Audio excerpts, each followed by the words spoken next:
Muktada Diamond Radio Channel gi Pukning gi Warol thorum tabiri bisingu James Hayujamna Taram nukchabu loine ko nona khurumjari Ngasigi season nazariba number 9077 2520001 hangduk chane nabastu call to biruktana adom gi Pukning gi Warol phungdopiu loinana Zoom meeting da akhoi season nazariba sigi link akhoi na thajari hapchari YouTube live streaming da hariba sisu video calling gi khudong chaba sarugya biyo Ngasigi tharomasi da season nazariba akhoi number 9077 2520001 hariba number se hangduk chare loinana number si da call to biduna domna dongi Pukning gi Warol phungdopiu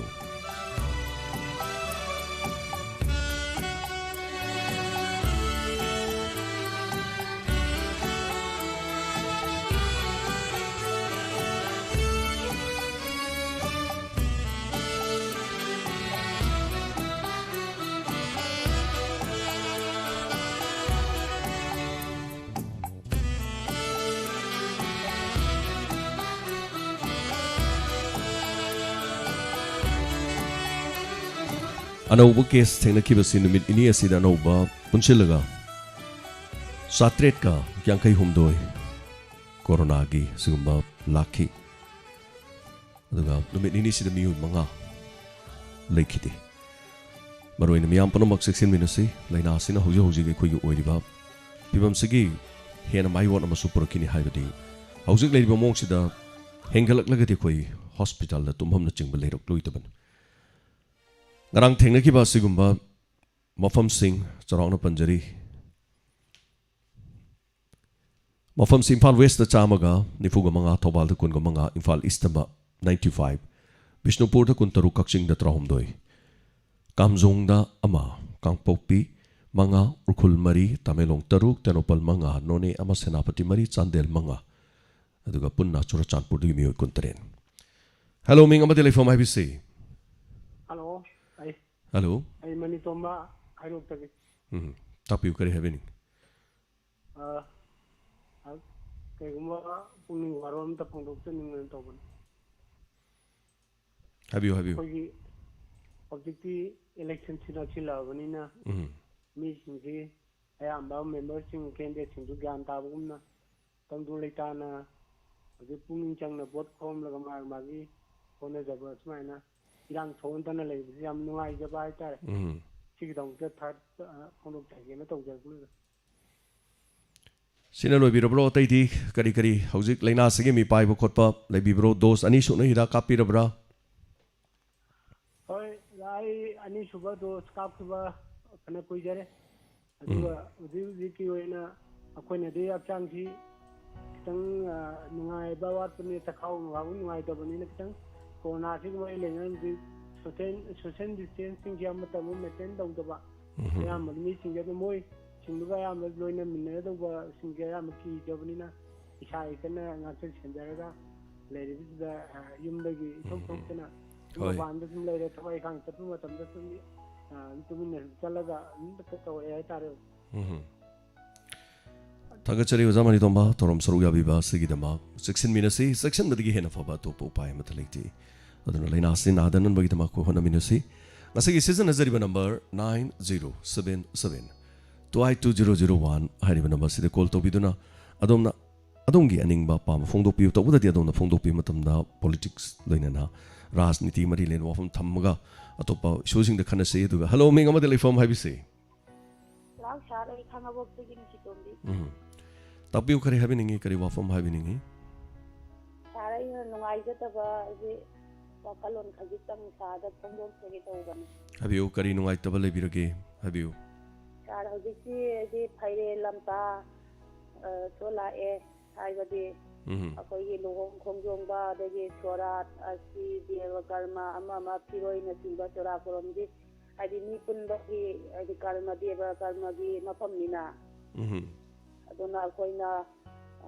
aikoigi diamond gi thomba tabiriba miyoi singju akoina hari sampeton tawjaba matamda ken changba matamda oiraba su mukoina lam aidi manga natraga taruga sila na laibiraga ai ken thabada kitang tikina yengbire haraga ken thabiyo maksubiyo ꯇꯧꯕꯗꯤ ꯑꯩꯈꯣꯏꯁꯨ ꯑꯩꯈꯣꯏ ꯅꯨꯄꯤꯅ ꯑꯩꯈꯣꯏꯁꯨ ꯅꯥꯝ ꯁꯣꯟꯖꯔꯤꯕꯅꯤꯅ ꯑꯩꯈꯣꯏꯅ ꯑꯃꯨꯛ ꯅꯨꯄꯤꯗ ꯃꯥꯛꯁ ꯎꯞꯄ ꯍꯥꯏꯕꯗꯤ ꯂꯦꯝꯗꯦ ꯍꯥꯏꯗꯤ ꯁꯛ ꯃꯥꯏꯗ ꯖꯒꯣꯏ ꯏꯁꯩꯗ ꯌꯦꯡꯉꯒ ꯁꯦꯟ ꯊꯥꯅꯔꯤꯕꯅꯤ ꯑꯗꯨꯕꯨ ꯅꯨꯄꯥꯒꯤꯗꯤ ꯃꯥꯛꯁ ꯎꯞꯄꯁꯨ ꯏꯔꯦꯝꯇ ꯂꯦꯝꯃꯤ ꯑꯗꯨꯅ ꯌꯥꯔꯤꯃꯈꯩꯗꯤ ꯁꯦꯟ ꯆꯪꯕ ꯑꯣꯏꯔꯣ ꯑꯃꯕꯨ ꯑꯣꯏꯔꯣ ꯆꯪꯕꯤꯔꯛꯄ ꯃꯇꯝꯗ ꯑꯩꯈꯣꯏꯒꯤ ꯁꯥꯞꯄ ꯂꯩꯔꯒ ꯑꯗꯨꯝ ꯍꯥꯏꯗꯤ ꯀꯣꯚꯤꯗꯁꯤꯒꯤ ꯉꯥꯛꯊꯣꯛꯅꯕꯒꯤ ꯂꯝꯕꯤ ꯑꯃꯗ ꯌꯦꯡꯅ ꯇꯧꯕꯤꯌꯨ ꯍꯥꯏꯅ ꯍꯥꯏꯖꯅꯤꯡꯉꯤ ꯊꯥꯒꯠꯆꯔꯤ ꯀꯣꯚꯤꯗꯀꯤ ꯆꯦꯛꯁꯤꯟ ꯋꯥꯍꯩ ꯊꯝꯕꯤꯔꯛꯄ ꯄꯨꯛꯅꯤꯡꯒꯤ ꯋꯥꯔꯣꯜꯗ ꯌꯥꯝ ꯆꯨꯝꯈ꯭ꯔꯕ ꯋꯥꯐꯝꯅꯤ ꯑꯗꯨꯕꯨ ꯑꯩꯈꯣꯏ ꯀꯩꯁꯨ ꯇꯥꯛꯅꯤꯡꯉꯥꯏ ꯂꯩꯄꯣꯟꯇꯦꯗ ꯃꯌꯥꯝ ꯂꯣꯏ ꯈꯪꯉꯕꯅꯤ ꯍꯧꯖꯤꯛ ꯁꯣꯁꯤꯌꯦꯜ ꯗꯤꯁꯇꯦꯟꯁ ꯉꯥꯛꯑꯣꯏ ꯀꯅꯥꯕꯨ ꯉꯥꯛꯏꯒꯦ ꯑꯗꯩ ꯊꯕꯛ ꯊꯧꯔꯝ ꯊꯣꯛꯄꯗ ꯃꯥꯛꯁ ꯂꯣꯏ ꯎꯞꯄꯝꯒꯅꯤ ꯍꯣꯔꯦꯟ ꯎꯁꯣꯞꯅꯦꯅ ꯆꯥꯛ ꯊꯤꯔꯛꯄꯗꯨꯗꯤ ꯃꯥꯛꯁꯇꯨ ꯂꯣꯏ ꯍꯥꯡꯇꯣꯛꯑ ꯂꯣꯏ ꯆꯥꯒꯤꯅꯤ ꯃꯥꯛꯁꯇꯨꯒꯤ ꯃꯊꯛꯇꯨꯗ ꯍꯥꯞꯆꯤꯟ ꯌꯥꯗꯕꯅꯤ나 ꯑꯗꯨꯅ ꯑꯣꯐꯤꯁꯇ ꯄꯨꯜꯂꯤꯕ ꯑꯗꯒꯤ ꯃꯤ ꯄꯨꯟꯕ ꯑꯗꯒꯤ ꯃꯔꯨꯞ ꯃꯄꯥꯡ ꯄꯨꯟꯕꯁꯦ ꯌꯥꯝ ꯈꯔ ꯆꯦꯛꯁꯤꯟꯕꯤꯕ ꯇꯥꯔꯦ ꯃꯌꯥꯝ ꯄꯨꯝꯅꯃꯛꯅ ꯁꯣ ꯂꯥꯏꯅꯥꯁꯤꯗ ꯉꯁꯤꯒꯤ ꯃꯁꯤꯡꯁꯨ ꯑꯩꯅ ꯂꯥꯎꯊꯣꯛꯆꯔꯤꯕꯁꯤꯅꯤ ꯑꯗꯒꯤ ꯌꯥꯝ ꯈꯔ ꯍꯦꯟꯅ ꯑꯩꯈꯣꯏ ꯆꯦꯛꯁꯤꯟꯃꯤꯟꯅꯁꯤ ꯑꯗꯨꯒ ꯆꯦꯛꯁꯤꯟꯗ꯭ꯔꯤꯕ ꯃꯈꯩꯗꯤ ꯌꯥꯔꯣꯏ ꯍꯥꯏꯖꯔꯤꯕ ꯑꯗꯨꯅ ꯊꯥꯒꯠꯆꯔꯤ ꯌꯨꯇ꯭ꯌꯨꯕ ꯂꯥꯏꯚ ꯁ꯭ꯇ꯭ꯔꯤꯃꯤꯡꯗ ꯂꯩꯕꯤꯔꯤꯕꯁꯤꯡ ꯑꯁꯤꯒꯤ ꯊꯧꯔꯝꯁꯤꯕꯨ ꯃꯄꯨꯡ ꯐꯥꯍꯟꯕꯤꯔꯤꯕ ꯄꯨꯝꯅꯃꯛ ꯑꯗꯨꯒ ꯑꯁꯤꯒꯤ ꯑꯩꯈꯣꯏꯒꯤ ꯁꯤꯖꯤꯟꯅꯖꯔꯤꯕ ꯅꯝꯕꯔꯁꯤꯗ ꯀꯣꯜ ꯇꯧꯕꯤꯗꯨꯅ ꯑꯗꯣꯝꯅ ꯄꯨꯛꯅꯤꯡꯒꯤ ꯋꯥꯔꯣꯜ ꯐꯣꯡꯗꯣꯛꯄꯤꯌꯨ ꯈꯟꯅꯃꯤꯟꯅꯁꯤ ꯃꯅꯤꯄꯨꯔꯒꯤ ꯇꯣꯉꯥꯟ ꯇꯣꯉꯥꯟꯕ ꯃꯐꯝ ꯀꯌꯥꯗ ꯂꯩꯔꯤꯕ ꯗꯥꯏꯃꯟ ꯇꯥꯕꯤꯔꯤꯕꯁꯤꯡꯅ ꯌꯨꯇ꯭ꯌꯨꯕꯀꯤ ꯈꯨꯠꯊꯥꯡꯗ ꯈꯨꯠꯁꯦꯝꯒꯤ ꯈꯨꯠꯊꯥꯡꯗ ꯇꯥꯕꯤꯔꯤꯕꯁꯤꯡ ꯐꯣꯡꯗꯣꯛꯃꯤꯟꯅꯁꯤ ꯍꯜꯂꯣ ꯃꯤꯡꯒ ꯂꯩꯐꯝꯒ ꯍꯥꯏꯕꯤꯌꯨ ꯑꯩ ꯗꯥꯏꯃꯟꯒꯤꯗꯣ ꯑꯣꯏꯕꯤꯔꯕꯁꯤꯕꯣ ꯍꯣꯏ ꯃꯤꯡꯒ ꯂꯩꯐꯝꯒ ꯇꯥꯛꯄꯤꯁꯤ ꯑꯩ ꯁꯦꯡꯃꯟꯗꯒꯤ ꯑꯁꯦꯟ ꯁꯅꯥꯊꯣꯏ ꯀꯧꯋꯦ ꯇꯥꯛꯄꯤꯌꯨ ꯀꯔꯤ ꯍꯥꯏꯕꯤꯅꯤꯡꯉꯤ ꯑꯁꯣꯝꯅ ꯇꯧꯕꯤꯔꯤꯕ ꯍꯤꯔꯝ ꯈꯨꯗꯤꯡꯃꯛꯁꯤ ꯇꯥꯕ ꯌꯥꯝ ꯅꯨꯡꯉꯥꯏꯖꯩꯅ ꯍꯥꯏꯖꯒꯦ ꯇꯧꯖꯔꯛꯄꯅꯦ ꯁꯤꯅ ꯂꯣꯏꯕꯤꯔꯕ꯭ꯔꯣ ꯂꯣꯏꯖꯔꯒꯦ ꯑꯍꯥꯟꯕ ꯉꯁꯤ ꯊꯥꯒꯠꯆꯔꯤ ꯑꯝꯇ ꯐꯪꯗꯕ thank you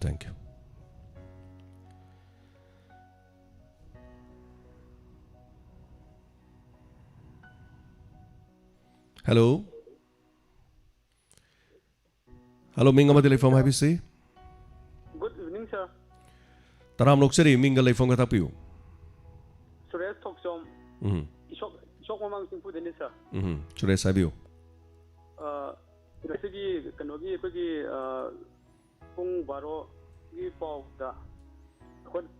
Som da Som apa Tadi Pocket Kasin Mun Tada Ubeba, sir. ꯑꯩꯈꯣꯏ ꯃꯤꯁꯤ ꯔꯤꯄꯣꯔꯠꯀꯤ ꯑꯃ ꯇꯥꯃꯣꯗ ꯉꯔꯥꯡ ꯑꯩꯈꯣꯏꯅꯁꯨ ꯍꯥꯏꯖꯕꯗꯒꯤ ꯇꯥꯃꯣꯅꯁꯨ ꯌꯥꯝꯅ ꯃꯔꯤꯛ ꯆꯨꯝꯅ ꯑꯗꯨꯝ ꯂꯥꯎꯊꯣꯛꯄꯤꯔꯛꯄꯗꯣ ꯌꯥꯝ ꯅꯨꯡꯉꯥꯏꯖꯩ ꯑꯗ ꯉꯁꯤꯁꯦ ꯊꯧꯕꯥꯜꯂꯣꯝꯗꯒꯤ ꯑꯁꯤꯕ ꯍꯛꯆꯥꯡ ꯑꯃ ꯐꯪꯉꯦ ꯇꯨꯔꯦꯟꯗꯒ ꯍꯥꯏꯕ ꯑꯃ ꯑꯩ ꯏꯁꯥꯃꯛꯅꯗꯤ ꯊꯦꯡꯅꯖꯍꯧꯗꯦ ꯇꯥꯖꯍꯧꯗꯦ ꯃꯤꯅ ꯄꯥꯎꯗ ꯌꯥꯎꯈꯤꯒ ꯍꯥꯏꯕ ꯑꯃ ꯍꯥꯏꯔꯛꯄ ꯃꯁꯤꯕꯨ ꯀꯗꯥꯏ ꯐꯥꯎꯕ ꯆꯨꯝꯃꯕꯅꯣ ꯍꯥꯏꯕꯗꯣ ꯃꯗꯨꯃꯗꯤ ꯑꯩꯈꯣꯏꯅꯁꯨ ꯈꯪꯖꯗ꯭ꯔꯦ ꯃꯁꯤꯕꯨ ꯆꯨꯝꯃꯕ꯭ꯔꯥ ꯅꯠꯇ꯭ꯔ ꯂꯥꯜꯂꯤꯕ꯭ꯔꯥ ꯍꯧꯖꯤꯛ ꯈꯪꯗ꯭ꯔꯕ ꯑꯣꯀꯦ ꯁꯨꯔꯦꯁ ꯍꯣꯔꯦꯟ ꯉꯥꯏꯍꯥꯛ ꯂꯩꯔꯒ ꯑꯗꯨꯝ ꯄꯥꯎ ꯐꯥꯎꯕꯤꯔꯛꯄ ꯌꯥꯅꯤꯀꯣ ꯑꯗꯨꯒ ꯗꯤꯇꯦꯜꯁ ꯈꯪꯉꯗꯤ ꯑꯩ ꯃꯔꯛꯇ ꯑꯗꯨꯝ ꯍꯥꯏꯖꯔꯛꯀꯦ ꯑꯗꯨ ꯃꯌꯥꯝ ꯇꯥꯕꯤꯍꯧꯕ ꯂꯩꯔꯒꯁꯨꯀꯣ ꯑꯗꯨꯒ ꯃꯤꯁꯤꯡ ꯔꯤꯄꯣꯔꯠ ꯑꯃ ꯊꯣꯛꯆꯣꯝ ꯗꯦꯕꯤꯠ ꯀꯧꯕ ꯏꯁꯣꯛꯇꯒꯤ ꯃꯤꯑꯣꯏ ꯑꯃ ꯋꯥꯈꯜ ꯈꯤꯇꯪ ꯃꯤꯃꯥꯟꯅꯖꯗꯕ ꯃꯤ ꯑꯃ ꯍꯧꯈꯤꯕ ꯇꯥꯡ 23 ꯑꯗꯨꯒ ꯍꯥꯏꯔꯤꯕꯗꯨꯗ ꯌꯨꯝꯗꯒꯤ ꯊꯣꯛꯈꯤꯕꯗꯒꯤ ꯍꯧꯖꯤꯛ ꯐꯥꯎꯕ ꯍꯜꯂꯛꯇ꯭ꯔꯤ ꯀꯅꯥꯒꯨꯝꯕꯅ ꯂꯝꯕꯤꯗ ꯊꯦꯡꯅꯕꯤꯕ ꯌꯥꯎꯔꯕꯁꯨ ꯏꯃꯨꯡ ꯃꯅꯨꯡꯗ ꯄꯥꯎ ꯄꯤꯕꯤꯌꯨ ꯅꯠꯇ꯭ꯔꯒ ꯗꯥꯏꯃꯟ ꯔꯦꯗꯤꯑꯣꯗ ꯄꯥꯎ ꯄꯤꯕꯤꯌꯨ ꯈꯤꯇꯪ ꯋꯥꯈꯜ ꯃꯌꯥꯝꯗꯒꯤ ꯇꯣꯉꯥꯟꯖꯕ ꯍꯥꯏꯇꯥꯔꯦ ꯑꯗꯨꯅ ꯃꯉꯛꯁꯝꯗ ꯐꯤ ꯑꯉꯥꯡꯕ ꯑꯃ ꯌꯥꯜꯂ ꯆꯠꯈꯤꯕ ꯀꯅꯥꯒꯨꯝꯕꯅ ꯃꯤꯒꯤ ꯏꯪꯈꯣꯜꯗ ꯆꯪꯉꯝꯃꯒꯁꯨ ꯍꯨꯔꯥꯟꯕꯅꯤ ꯑꯗꯨꯅꯦꯅ ꯐꯨꯕꯤꯕ ꯇꯧꯕꯤꯕ ꯌꯥꯎꯋꯦꯕ ꯑꯗꯨꯅ ꯁꯤꯒꯨꯝꯕꯁꯦ ꯈꯔ ꯃꯨꯟꯅ ꯌꯦꯡꯕꯤꯔꯒ ꯃꯤꯇꯣꯞ ꯍꯦꯛ ꯊꯦꯡꯅꯕ ꯃꯇꯝꯗ ꯃꯌꯥꯝ ꯃꯇꯦꯡ ꯄꯥꯡꯕꯤꯌꯨ ꯍꯦꯜꯂꯣ ꯃꯤꯡ ꯑꯃꯗꯤ ꯂꯩꯐꯝ ꯍꯥꯏꯕꯤꯁꯤ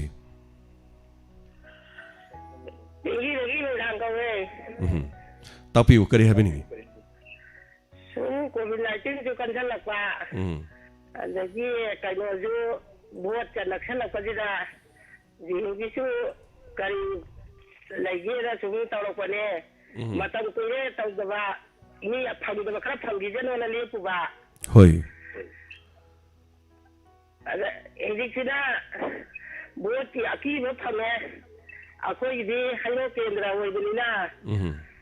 ꯃꯥꯒꯤꯕꯨꯗꯤ ꯂꯣꯏꯅ ꯂꯩꯅꯩ ꯂꯩꯔꯒꯁꯨ ꯀꯥꯡꯕꯨ ꯈꯔ ꯑꯃꯅ ꯑꯩꯉꯣꯟꯗ ꯑꯗꯨ ꯄꯤꯌꯨ ꯑꯃꯔꯣꯝꯗ ꯍꯟꯗꯣꯛꯈ꯭ꯔꯒ ꯑꯃꯗꯩ ꯑꯃꯨꯛ ꯂꯧꯔꯨꯕ ꯁꯤꯕꯨ ꯀꯦꯟꯗ꯭ꯔ ꯑꯇꯩꯗꯁꯨ ꯇꯧꯔꯝꯒꯗ꯭ꯔꯥ ꯑꯩꯗꯤ ꯑꯀꯤꯕ ꯑꯃ ꯄꯣꯛꯑꯦ ꯃꯣꯏ ꯇꯧꯔꯤꯁꯦ ꯑꯩꯈꯣꯏꯅ ꯄꯤꯔꯣꯏꯗꯕ ꯃꯤꯗꯣ ꯀ꯭ꯋꯥ ꯃꯆꯥ ꯑꯃ ꯆꯥꯕ ꯆꯥ ꯒꯤꯂꯥꯁ ꯑꯃ ꯊꯛꯎꯕ ꯈꯪꯗꯦ ꯑꯁꯨꯛ ꯀꯨꯏꯔꯕꯁꯦ ꯑꯗꯣ ꯍꯧꯖꯤꯛꯇꯤ ꯋꯥꯀꯔꯅꯦꯅ ꯀꯥꯊꯣꯛꯎꯕ ꯀꯥꯡꯕꯨꯁꯤꯗꯤ ꯀꯤꯌꯣꯅ ꯌꯥꯝꯗꯦ ꯃꯌꯥꯝꯁꯤꯅ ꯀꯩ ꯈꯪꯗ꯭ꯔꯦ ꯑꯩꯈꯣꯏꯗꯤ ꯃꯄꯥꯟ ꯊꯣꯛꯄ ꯀꯤꯗꯅ ꯏꯃꯨꯡꯗ ꯑꯗꯨꯝ ꯂꯩꯔꯦ ꯍꯣꯏ ꯍꯣꯏ ꯊꯥꯒꯠꯆꯔꯤ ꯋꯥꯐꯝꯁꯤꯅ ꯂꯣꯏꯕꯤꯔꯦꯀꯣ ꯑꯇꯣꯞꯄ ꯀꯔꯤ ꯍꯥꯏꯕꯤꯅꯤꯡꯕ ꯂꯩꯕꯤꯔꯤ ꯍꯥꯏꯕꯁꯦ ꯑꯩꯈꯣꯏꯒꯤ ꯅꯨꯡꯉꯥꯏꯕꯗꯤ ꯖꯦꯝꯁꯅ ꯇꯧꯔꯤꯕ ꯄꯨꯝꯅꯃꯛꯁꯤꯒꯤ ꯅꯨꯡꯉꯥꯏꯕ ꯑꯄꯪꯕ ꯀꯌꯥ ꯑꯁꯤꯡꯕ ꯀꯌꯥ ꯇꯥꯗꯕ ꯀꯌꯥ ꯈꯪꯗꯕ ꯀꯌꯥ ꯂꯣꯏꯅ ꯈꯪꯖꯕꯁꯤꯗ ꯑꯗꯨꯛꯀꯤ ꯃꯇꯤꯛꯇꯤ ꯅꯨꯡꯉꯥꯏ ꯇꯥꯕꯗ ꯑꯗꯨꯅ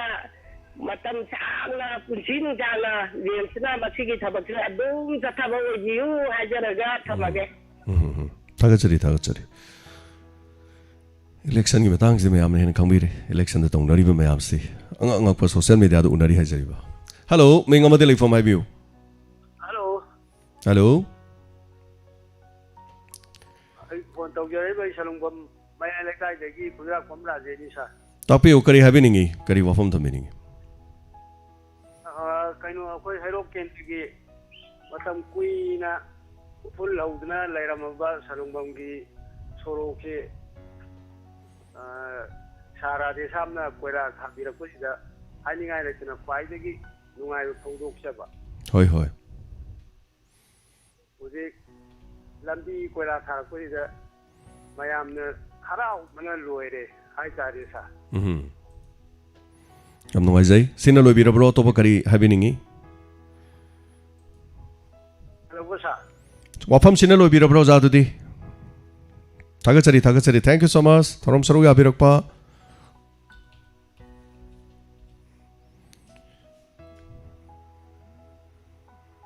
ꯍꯜꯂꯣ ꯃꯤꯡ ꯑꯃꯗꯤ ꯂꯩꯐꯝ ꯍꯥꯏꯕꯤꯁꯤ ꯏꯍꯥꯡꯂꯝꯗꯩꯅꯤ ꯊꯣꯏꯕꯤ ꯀꯧꯖꯩ ꯍꯥꯏꯕꯤꯌꯨ ꯊꯥꯒꯠꯆꯔꯤ ꯍꯥꯏꯕꯤꯌꯨ ꯀꯔꯤ ꯍꯥꯏꯕꯤꯅꯤꯡꯉꯤ ꯃꯔꯣ ꯑꯃ ꯅꯛꯁꯜꯂꯛꯄꯅꯦ ꯑꯗꯩꯗꯤ ꯑꯅꯥꯕꯅ ꯃꯔꯣ ꯑꯃ ꯀꯟꯁꯜꯂꯛꯄꯅꯦ ꯃꯔꯛꯁꯤꯗ ꯏꯆꯥꯗ ꯐꯣꯟ ꯇꯧꯔꯛꯄꯗ ꯑꯅꯥꯕ ꯃꯌꯥꯝꯅ ꯄꯥꯡꯕꯤꯌꯨ ꯌꯥꯝ ꯍꯥꯏꯕꯗꯣ ꯏꯃꯥꯗꯤ ꯗꯥꯏꯃꯟ ꯇꯥꯕꯗꯣ ꯄꯥꯈꯠꯄ ꯑꯃ ꯆꯪꯉꯤ ꯍꯣꯏ ꯀꯤꯗꯅꯤ ꯐꯦꯜ ꯑꯣꯏꯔꯦ ꯑꯗꯩ ꯑꯗꯨ ꯇꯧꯔꯦ ꯃꯌꯥꯝ ꯍꯥꯏꯔꯛꯄꯁꯤꯗ ꯏꯃꯥ ꯍꯣꯏꯁꯨ ꯁꯨꯝ ꯏꯁꯥ ꯅꯨꯡꯉꯥꯏꯇ ꯂꯩꯕꯅꯤꯅ ꯄꯥꯈꯠꯄ ꯑꯩ ꯗꯥꯏꯃꯟꯒ ꯇꯥꯕꯗꯤ ꯀꯤꯕ ꯑꯃ ꯌꯥꯎꯔꯦ ꯏꯃꯥꯗꯤ ꯇꯥꯗꯤ ꯑꯗꯨꯝ ꯇꯥꯖꯅꯤꯡꯕ ꯏꯃꯥꯅ ꯍꯣꯏ ꯑꯋꯥ ꯑꯅꯥ ꯃꯌꯥꯝꯁꯦ ꯁꯤ ꯉꯥꯛꯇꯅꯤ ꯃꯥ ꯇꯥꯗꯕꯁꯨ ꯌꯥꯔꯣꯏ ꯈꯪꯗꯕꯁꯨ ꯌꯥꯔꯣꯏ ꯑꯩꯈꯣꯏꯅ ꯈꯪꯖꯤꯟꯅꯗ꯭ꯔꯦꯅꯀꯣ ꯑꯗꯨꯕꯨ ꯌꯥꯝꯕ ꯌꯥꯝꯗꯕ ꯍꯥꯏꯔꯛꯂꯤꯕꯁꯤꯡ ꯑꯗꯣ ꯑꯩꯈꯣꯏꯅ ꯃꯇꯦꯡ ꯌꯥꯝ ꯄꯥꯡꯉꯝꯗ꯭ꯔꯁꯨ ꯈꯔꯗꯤ ꯑꯗꯨꯝ ꯄꯥꯡꯖꯔꯤ ꯍꯥꯏꯇꯥꯔꯦ ꯄꯥꯡꯕ ꯉꯝꯗꯕꯁꯨ ꯑꯗꯨꯝ ꯌꯥꯎꯏ ꯄꯩꯁꯥ ꯂꯩꯇꯗꯅ ꯑꯗꯨꯕꯨ ꯊꯥꯒꯠꯆꯔꯤ ꯃꯥꯅ ꯇꯥꯛꯄꯤꯕ ꯏꯃꯥꯁꯨ ꯍꯀꯨꯝꯒꯤ ꯐꯦꯕꯋꯥꯔꯤꯒꯤ ꯇꯥꯡ 2ꯗ ꯂꯥꯛꯑꯝꯕꯗꯣ ꯍꯣꯏ ꯑꯗꯣ ꯍꯟꯗꯛꯁꯨ ꯑꯩꯅ ꯑꯗꯨ ꯌꯧꯅ ꯑꯃꯨꯛꯇ ꯂꯥꯛꯆꯒꯦꯅ ꯈꯜꯂꯤꯌꯦ ꯏꯆꯥ ꯑꯃꯒ ꯂꯥꯛꯑꯒꯦ ꯑꯗꯨꯒ ꯈꯤꯇꯪ ꯄꯥꯡꯖꯒꯦ ꯌꯥꯝ ꯅꯨꯡꯉꯥꯏꯖꯩ ꯏꯃꯥꯅ ꯗꯣꯅꯔꯒꯤ ꯒ꯭ꯔꯨꯞꯇꯗꯤ ꯌꯥꯎ ꯉꯝꯖꯗ꯭ꯔꯦ ꯊꯥ ꯈꯨꯗꯤꯡꯒꯤ ꯄꯤꯔꯛꯄꯗꯣ ꯍꯣꯏ ꯊꯥꯗꯣꯛ ꯊꯥꯖꯤꯟꯗꯣ ꯏꯃꯥꯅ ꯍꯩꯇꯕ ꯑꯣꯀꯦ ꯌꯥꯝ ꯅꯨꯡꯉꯥꯏꯖꯔꯦ ꯑꯗꯨꯗ ꯏꯃꯥ ꯂꯥꯛꯆꯒꯦ ꯑꯗꯨꯗ ꯁꯤ ꯍꯥꯏꯖꯔ ꯊꯝꯖꯔꯒꯦ ꯊꯦꯡꯛ ꯌꯨ ꯁꯣ ꯃꯆ ꯏꯃꯥ ꯊꯧꯔꯝ ꯁꯔꯨꯛ ꯌꯥꯕꯤꯔꯛꯄ ꯁꯤꯒꯤꯗꯃꯛ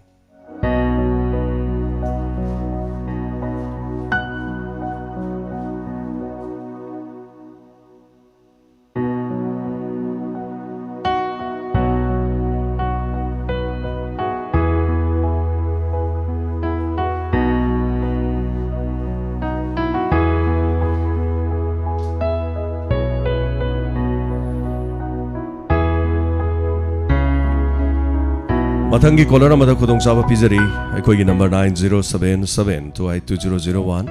ꯍꯥꯏꯔꯤꯕ ꯅꯝꯕꯔꯁꯤꯗ ꯁꯔꯨꯛ ꯌꯥꯕꯤꯗꯨꯅ ꯑꯗꯣꯝꯅ ꯑꯗꯣꯝꯒꯤ ꯋꯥꯐꯝ ꯐꯣꯡꯗꯣꯛꯄꯤꯌꯨ ꯑꯗꯨꯒ ꯂꯥꯏꯚ ꯁ꯭ꯇ꯭ꯔꯤꯃꯤꯡꯗ ꯂꯩꯕꯤꯔꯤꯕꯁꯤꯡ ꯀꯣꯜ ꯐꯪꯗ꯭ꯔꯒꯁꯨ ꯀꯔꯤꯒꯨꯝꯕ ꯍꯥꯏꯕꯤꯔꯛꯁꯤ ꯁꯥꯎꯟ ꯈꯔ ꯇꯞꯄꯦ ꯍꯥꯏꯅ ꯔꯣꯃꯥꯁꯤꯅꯤꯅꯗꯤ ꯇꯥꯛꯄꯤꯔꯛꯏ ꯑꯇꯣꯞꯄꯁꯤꯡꯅꯗꯤ ꯁꯥꯎꯟ ꯌꯥꯏꯅ ꯇꯥꯛꯄꯤꯔꯛꯏ ꯁꯥꯎꯟꯒꯤ ꯃꯇꯥꯡꯗꯁꯨ ꯇꯞꯄ ꯑꯗꯨꯝ ꯍꯥꯏꯕꯤꯔꯛꯎ ꯍꯜꯂꯣ ꯃꯤꯡ ꯑꯃꯗ ꯂꯩꯐꯝ ꯍꯥꯏꯕꯤꯁꯤ ꯐꯣꯟ ꯇꯧꯖꯔꯛꯏꯕ ꯑꯩ ꯈꯥꯡꯕꯣꯛ ꯄꯥꯠꯁꯤ ꯃꯈꯥ ꯂꯩꯀꯥꯏꯗꯒꯤ ꯁꯥꯏꯀꯜ ꯀꯦꯟꯗ꯭ꯔꯅꯤ ꯁꯥꯔ ꯁꯨꯝ ꯄꯨꯛꯅꯤꯡ ꯑꯣꯏꯕ ꯄꯨꯡ ꯈꯛꯇꯪ ꯊꯝꯖꯒꯦ ꯁꯥꯔ ꯑꯩꯈꯣꯏꯒꯤ ꯈꯥꯡꯕꯣꯛꯇ ꯑꯩꯈꯣꯏ ꯑꯔꯨꯡ ꯇꯨꯔꯦꯜ ꯍꯥꯏꯅ ꯑꯩꯈꯣꯏ ꯈꯥꯡꯕꯣꯛ ꯑꯇꯣꯞꯄꯒ ꯇꯥꯏꯅꯕꯗ ꯇꯨꯔꯦꯜ ꯑꯃ ꯆꯦꯜꯂꯤ ꯍꯥꯏꯔꯤꯕ ꯇꯨꯔꯦꯜꯁꯤ ꯑꯩꯈꯣꯏ ꯃꯃꯥꯡꯗ ꯇꯨꯔꯦꯜꯁꯤ ꯁꯦꯝꯕꯤꯈ꯭ꯔꯒ ꯑꯩꯈꯣꯏꯒꯤ ꯂꯝꯕꯤ ꯆꯠꯄ ꯌꯥꯅꯕꯒꯤꯗꯃꯛꯇ ꯑꯩꯈꯣꯏꯒꯤ ꯅꯨꯡ ꯃꯇꯝ ꯆꯥꯅ ꯊꯥꯕꯤꯔꯝꯗꯕ ꯍꯥꯏꯇꯥꯔꯦ ꯍꯧꯖꯤꯛꯇꯤ ꯑꯩꯈꯣꯏꯒꯤ ꯑꯣꯅꯔꯦꯕꯜ ꯖꯤꯂꯥ ꯄꯔꯤꯁꯠ ꯑꯣꯏꯕꯤꯔꯤꯕ ꯑꯩꯈꯣꯏꯒꯤ ꯁ꯭ꯔꯤ ꯀꯦ ꯑꯦꯁ ꯔꯥꯖꯃꯣꯍꯟ ꯏꯀꯥꯏ ꯈꯨꯝꯅꯖꯔꯤꯕꯁꯤꯅ ꯑꯩꯈꯣꯏ ꯍꯥꯏꯔꯤꯕ ꯂꯝꯕꯤ ꯑꯁꯤ ꯑꯩꯈꯣꯏ ꯍꯧꯖꯤꯛ ꯁꯦꯝꯕꯤꯔꯤ ꯑꯗꯨꯕꯨ ꯂꯣꯏꯁꯤꯟꯕꯤꯗ꯭ꯔꯤ ꯑꯗꯨ ꯃꯈꯥ ꯇꯥꯕꯗ ꯂꯩꯍꯧꯔꯤꯕꯁꯤꯡ ꯑꯁꯤ ꯐꯖꯅ ꯂꯣꯏꯁꯤꯟꯅꯕ ꯁꯦꯝꯕꯤꯔꯝꯃꯨ ꯍꯥꯏꯕꯁꯤ ꯑꯩꯒꯤ ꯃꯥꯏꯀꯩꯗꯒꯤ ꯁꯥꯔ ꯊꯝꯖꯒꯦ ꯑꯗꯨꯒ ꯑꯩꯈꯣꯏꯒꯤ ꯖꯅꯋꯥꯔꯤꯒꯤ ꯇꯥꯡ 9ꯒꯤ ꯑꯩꯈꯣꯏꯒꯤ ꯏꯟꯁꯄꯦꯛꯇꯔ ꯇꯌꯥꯏ ꯂꯣꯏꯕꯒ ꯑꯩꯈꯣꯏ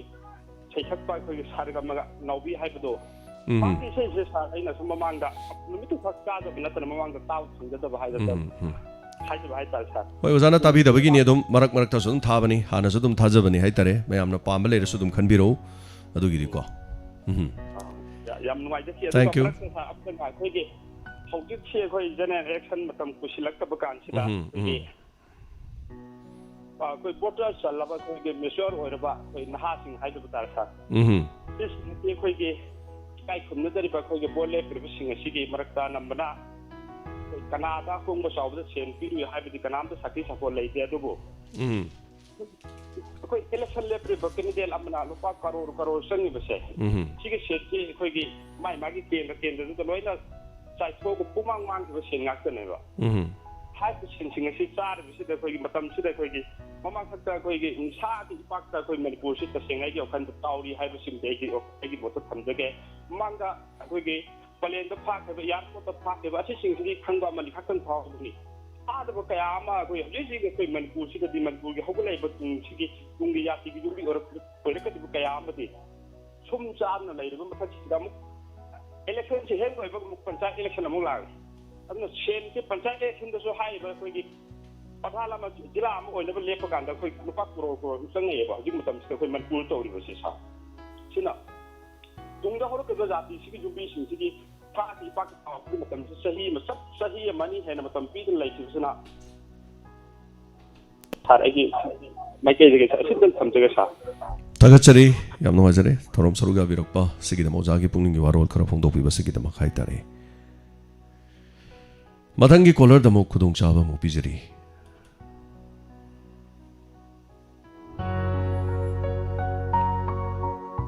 ओमिक्रॉन की थ्रेट हंथरकपदगी इंग्लैंड दा कोविड की अथिंग थमंबदु खरा कोमथोखरे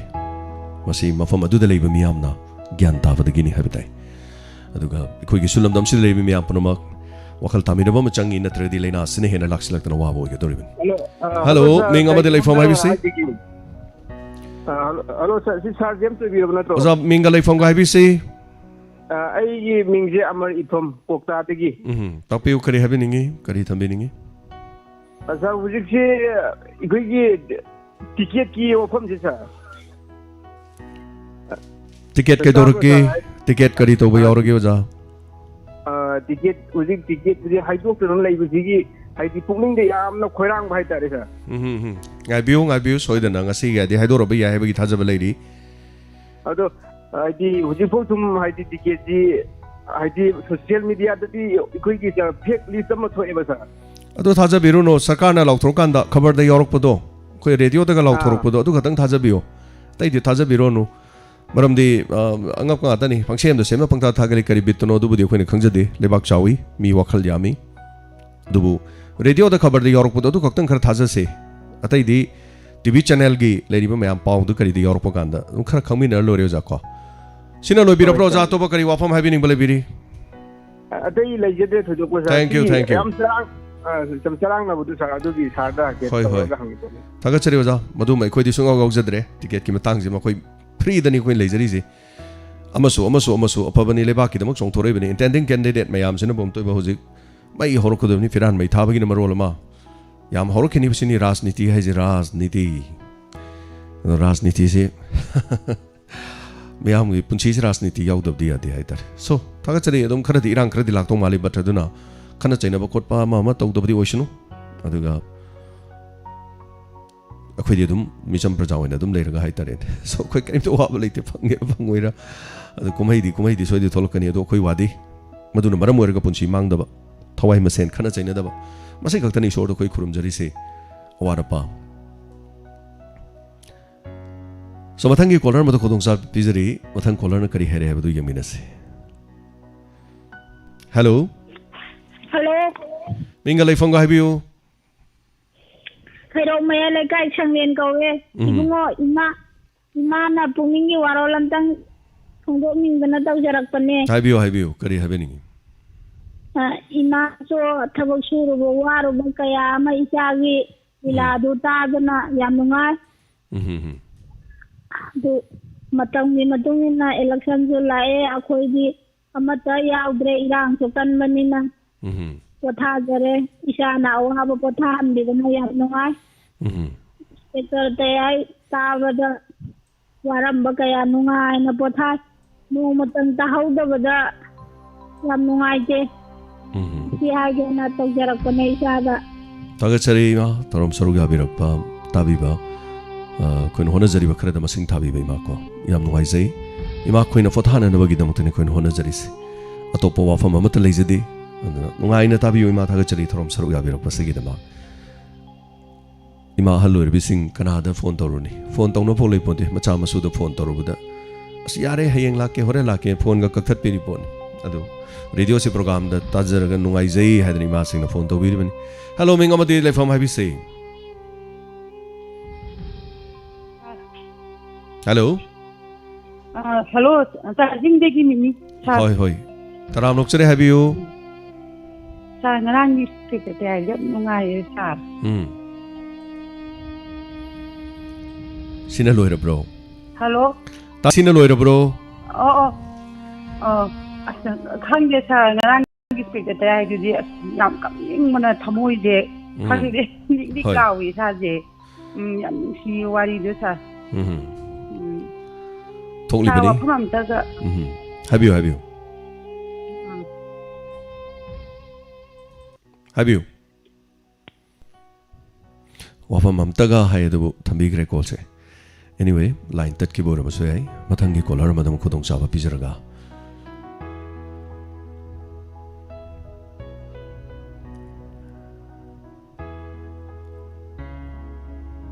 ꯊꯥꯒꯠꯆꯔꯤ ꯍꯟꯅ ꯍꯟꯅ ꯃꯤꯌꯥꯝ ꯄꯨꯝꯅꯃꯛ ꯉꯁꯤꯒꯤ ꯌꯨꯇ꯭ꯌꯨꯕ ꯂꯥꯏꯚ ꯁ꯭ꯇ꯭ꯔꯤꯃꯤꯡꯗ ꯆꯪꯁꯤꯟꯕꯤꯔꯛꯏꯕ ꯃꯌꯥꯝ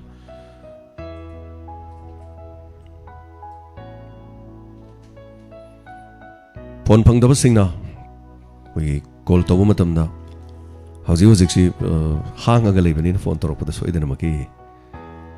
ꯐꯪꯒꯅꯤ ꯈꯜꯂꯤ ꯑꯗꯨꯒ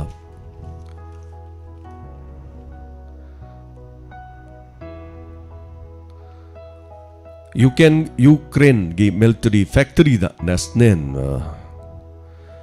ꯒꯥꯔꯗꯁꯃꯦꯟ ꯅꯣꯡꯃꯩꯅ ꯀꯥꯞꯄꯗ ꯃꯤ 5 ꯁꯤꯈ꯭ꯔꯦ ꯍꯥꯏꯕ ꯃꯄꯥꯟꯒꯤ ꯄꯥꯎꯅꯤ ꯋꯥꯔꯜ ꯕꯦꯡꯛꯅ ꯁꯨꯗꯥꯟꯒꯤ ꯁꯥꯎꯠ ꯁꯨꯗꯥꯟꯒꯤ ꯏꯆꯥꯎꯒꯤ ꯕꯤꯛꯇꯤꯝꯒꯤꯗꯃꯛ $100 ꯃꯤꯂꯤꯌꯟ ꯄꯤꯔꯒꯅꯤ ꯍꯥꯏꯅ ꯂꯥꯎꯊꯣꯛꯈ꯭ꯔꯦ ꯍꯧꯖꯤꯛꯁꯤ ꯏꯆꯥꯎ ꯌꯥꯝꯅ ꯀꯟꯅ ꯁꯥꯎꯠ ꯁꯨꯗꯥꯟꯗ ꯊꯣꯛꯂꯤ COVID ꯀꯦꯁꯒꯨꯝꯕ ꯂꯨꯔꯕ ꯃꯇꯝꯁꯤꯗꯅꯤ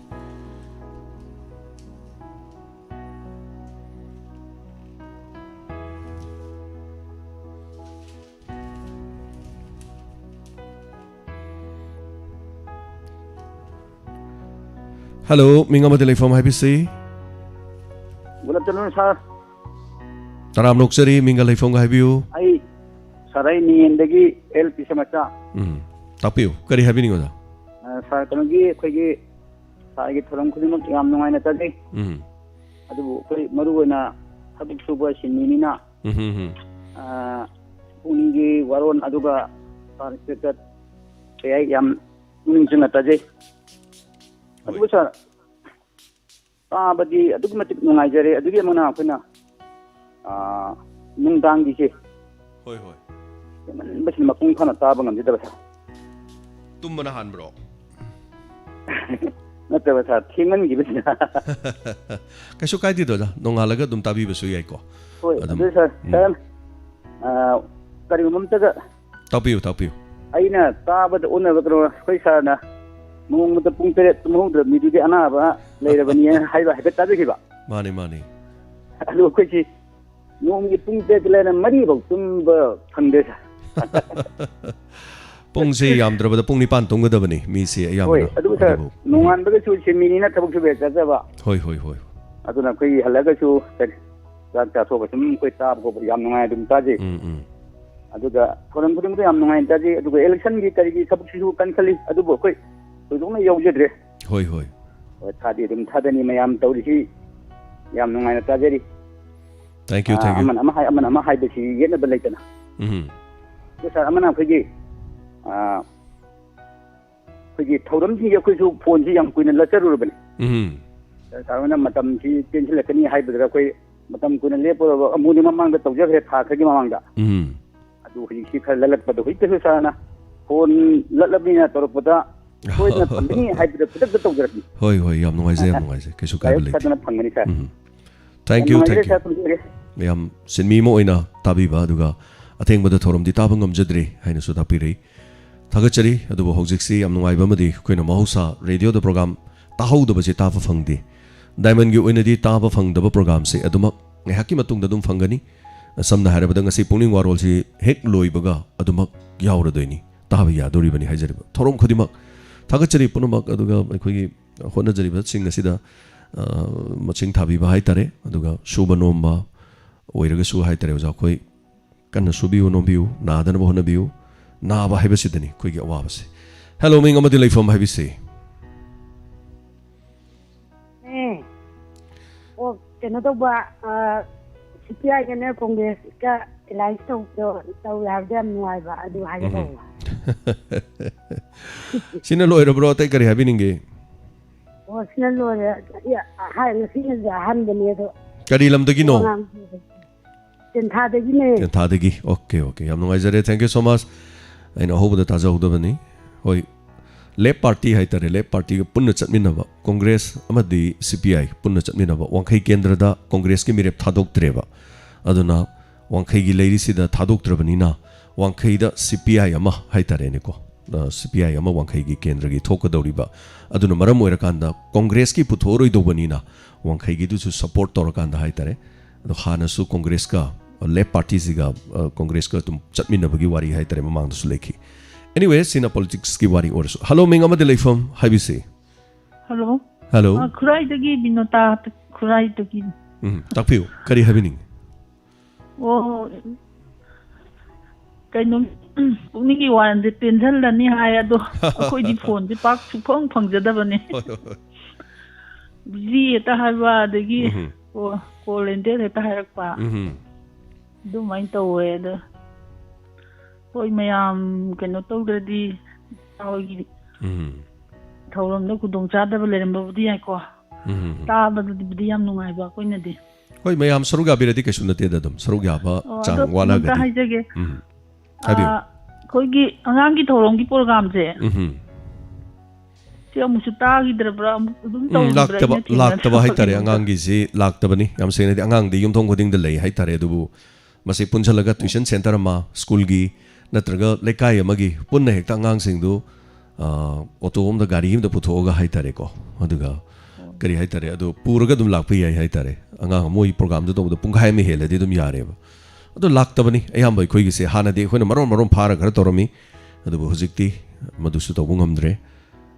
aduni ladies yam singna taja de ne akoi isu nupa ma violin khongba sahi 10 muk sure ya bra ka kaisu ka ba leite violin khongba khongge na khan ba leiradi nongma pau faunar ga khongba yai ma ma thandagi su ko hoi sam ngai ji adagi akoi museum sabagi duna thamba yabagi leirabada du chu hangjani karam bagi haba museum ma semi oh yes adu semi yam kana sari yam kana sari haitar matam khara changi do yes kitang changi ni yam kana hojik sari yam lep leitana hojik yam kana honari haitar thank you so much thorom saruga berok kasigi dama aduga mathangi kolar madam khodong chaba mo pijari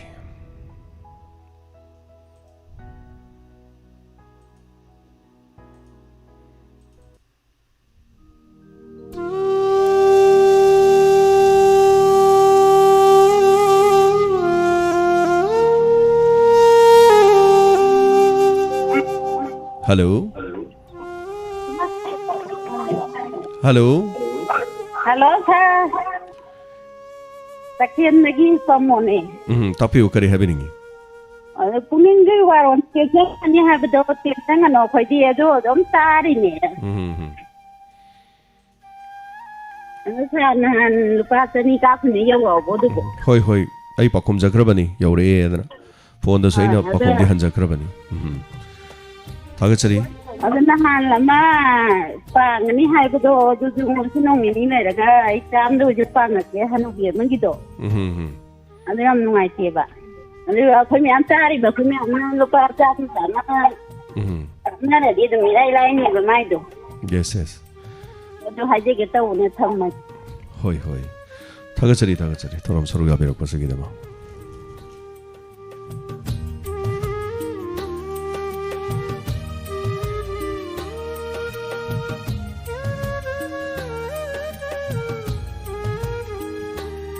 Hello, ming ama telephone haibisi. Hello, sir. I phone to jeli bai hialam awana kede elangam ceremony sir. Tapiu kari happening. Sir koi gi matam khara koi gi ising phangdana koi gi turen manung haitare sida lairam panchayat की मियोई खरना सिंग सिंग बिरेक्तुना हुजिके अखोगी फंगुद्रबा याम वानरुब सिंगसी सिंग फंगनबिबगी दमकता पंचायत की कांगुबसु थागतब फोंदोजे अदुगा अखोगी हियांगलम केंद्रदा मियोई मंगानी लेपिजिदा अदुबो अतै यतैगी केंद्रदा अखोगी यामना करी हानी अखोई program thokpa khoppa yam social anadaga thagalakpa khoppa singsi अखोई हियांगलम awang lekai gi hiang gi kendra dadi ma sigumba si thok taba thoning da thok kya si thok taba si asumna kendra khuding makta su hana thokraga su matungda amohna thoktana ma thon bigenu अखोई से masam sana apamba la kanada right बहुत पिजरगा सु अमगा अखोई सिंगदबसी अखोई तौनगुमसी हाइबा वाफमसी diving बेरेदु की तुंग मियाम पुनमुकी मफमदा अगे वाखलों खता फोंदोकजरी sir थागचरी हाइबिरोकसगिदमक चुमनि ngसाइगे अइना वांखै हाइगिबदु खुराइ हाइगदबनि ma'am खुराइ लमदो ओनबो मालेन हाइबिरोक याव यस चिन्द चुम सोइगि बाइतरे वांखै नते खुराइ अमदि खक्सिंगि वना हुजिक थादुइ हेबो hello मिंगमदि लेफम हाइबिसि Hello sir, I Bimala Kacing Kinaidagini. Tapi ukari habini. I can Hajageda. Koi Kacingi be ama Kunmagi never had them. I quit them from the luck for again. Sapuni or on my arm, Tabira Magaso in a Tabi never my I quit them from the luck together. Karino Naurem Bunker Sing. अदे अमना नावरेम सनाय मा money bag नेबा खुल्लिसे पैसा यावरम जे अंगांग मखैना इंगोंदा पिबिरकपा असमाय तौदा बे अमा लेरमे दुम जा कायदा हाइदोइनो ना high ए अदुदे कोइ सारदा डायमंड अमता बुनी वार मयाम अम ताबनिना अदु कनागुमना मांगबा लेरगासु आइगी नंबर सीदा दुम हौजि सारदा हंगिरागदी आई नंबर जे हाइदिरागा समाय तौदा एटीएम कार्ड तु लेरे मनी बेग तुगा पैसादी यावरमजे हाइबो अंगांग मखैदुना खुल्लगा कसिंग सीपीआई ऑफिस लैरिसे असिदा करीलमगी मीनो हौजिकिदो हाइदि हौजिकि मोइलम कार्ड ममिंगदो एसपीआई कसिंगी नेबा बंकर सिंग हाइबा अदगी अमना छनाय मा नावरे ngakta yumnak leifam yawaromdeba ko ang leifam yawaromdaba iting SBI gi थागचरी फेसबुक पेज दने फेसबुक पेज दो ओरजु थोक थागत पिबा होजे कांदी तुम कानाबने हाय तारे मसी मयाम तप हेत लोबनी थागचरी हाबिरकपा खुल्ले न तापिरकदो कनागुम ताबा यौबिरमगदी हाइबो वफमनी थागचरी थोम से सरुगा बिबा सगिदमा हेलो मिंगमदि लेफम हाइबिसे हेलो हेलो हेलो ओ मिंगा लेफम का तापियो और ada lemenai makha kai ge punjapti tapiu kari wafam thamini kari habini kano tagi tawne ya ngojiem da habiu khoi gi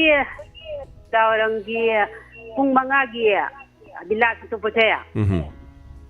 kano na khoi mayam khana ba tolhal lai bdo du manti dolan sana da du lila lai sabja na thabi ya nunga jane ha ge taw मंत्री दोलान सनागी लीला लेदी लेखिबनी सुमांग लीला नत्रे कोइना थाजरी सिदी अतोप मतम the थागदो bye तारे को अदु याम timing bye ता होय होय नांगी स्पीकर ते अथेंग बजु में से लाई ति कप रे अदु तो गाय बदु इ बुंगो इ का को खिबे ओय माय मा को तो Tagachari Tagachari ma. Thank you ima koi me am ngarang wari tangkak tabi ba haitare. Amnuk sibo wari mani haitare. So ai sudum wari to libe dum kapi haitare. Tagachari mathangi kolar madam khodong sama pijage. Aduga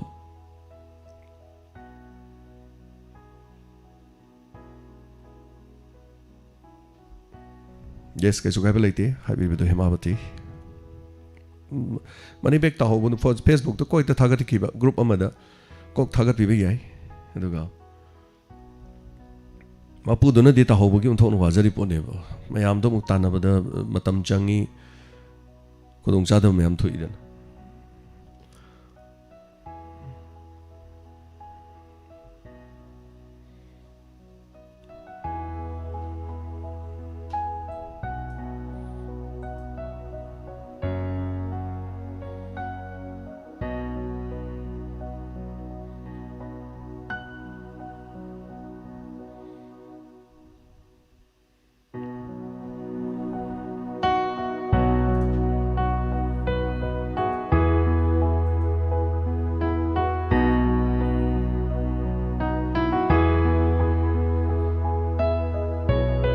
Hello, minga ma delay from IBC. Sir, I to the Richa Mantri Pukide to the common, sir. Tapiu, kari happening. Sir, Apugi, Mamangi election Chalu Bagari Singh. Akogi election gi Peshapidoki the Bahaitare. Ado Wujik powder, Peshapidok doesn't lay ado the election gi the Amogari Pagala Neva. Akogari Ola Singh Sana, he couldn't give. Sahi manga tam khudingi pisase payment se due leiba ado kari kumba gari si ondoki bataraga jo ekoi ge pisa pitok tabadagi maram duna gari wala sing se am na teicha ta bhai tare ado ai election commission so ko gi gari gi santo na vote chalu bagi pisa pibio na hangkat re ado bank account ta toraga tharakani na toraga oje fog ta thabi rakta bhai tare masi MBI sing sina yaraga di Gari sing sisu magi akogi chaliba duty chaliba man sing pesa payment tawbida ba di gari bhabirunu ado yaraga di election commission na masagi pesa pithok ta man sing gi ju yengaga pesa pithok piu haibisine da khoi hajaning bai tare taga chare am chum ofam ni pesa pithok tradi driver sing yawa ba hai tare hojik sum soi dena gari gi mulokol ani hanagi pesa di pithok tri haiba wafam ni thangapi na ba wafam taga chare mathangi Kolara madam khodong chaba mu pijari.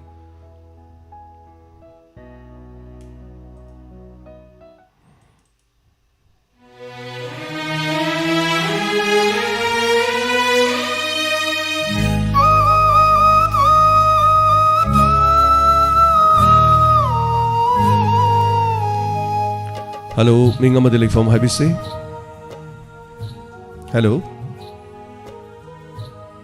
Hello. Hello. Minga Leifong have you? Oh, how long have you, sir?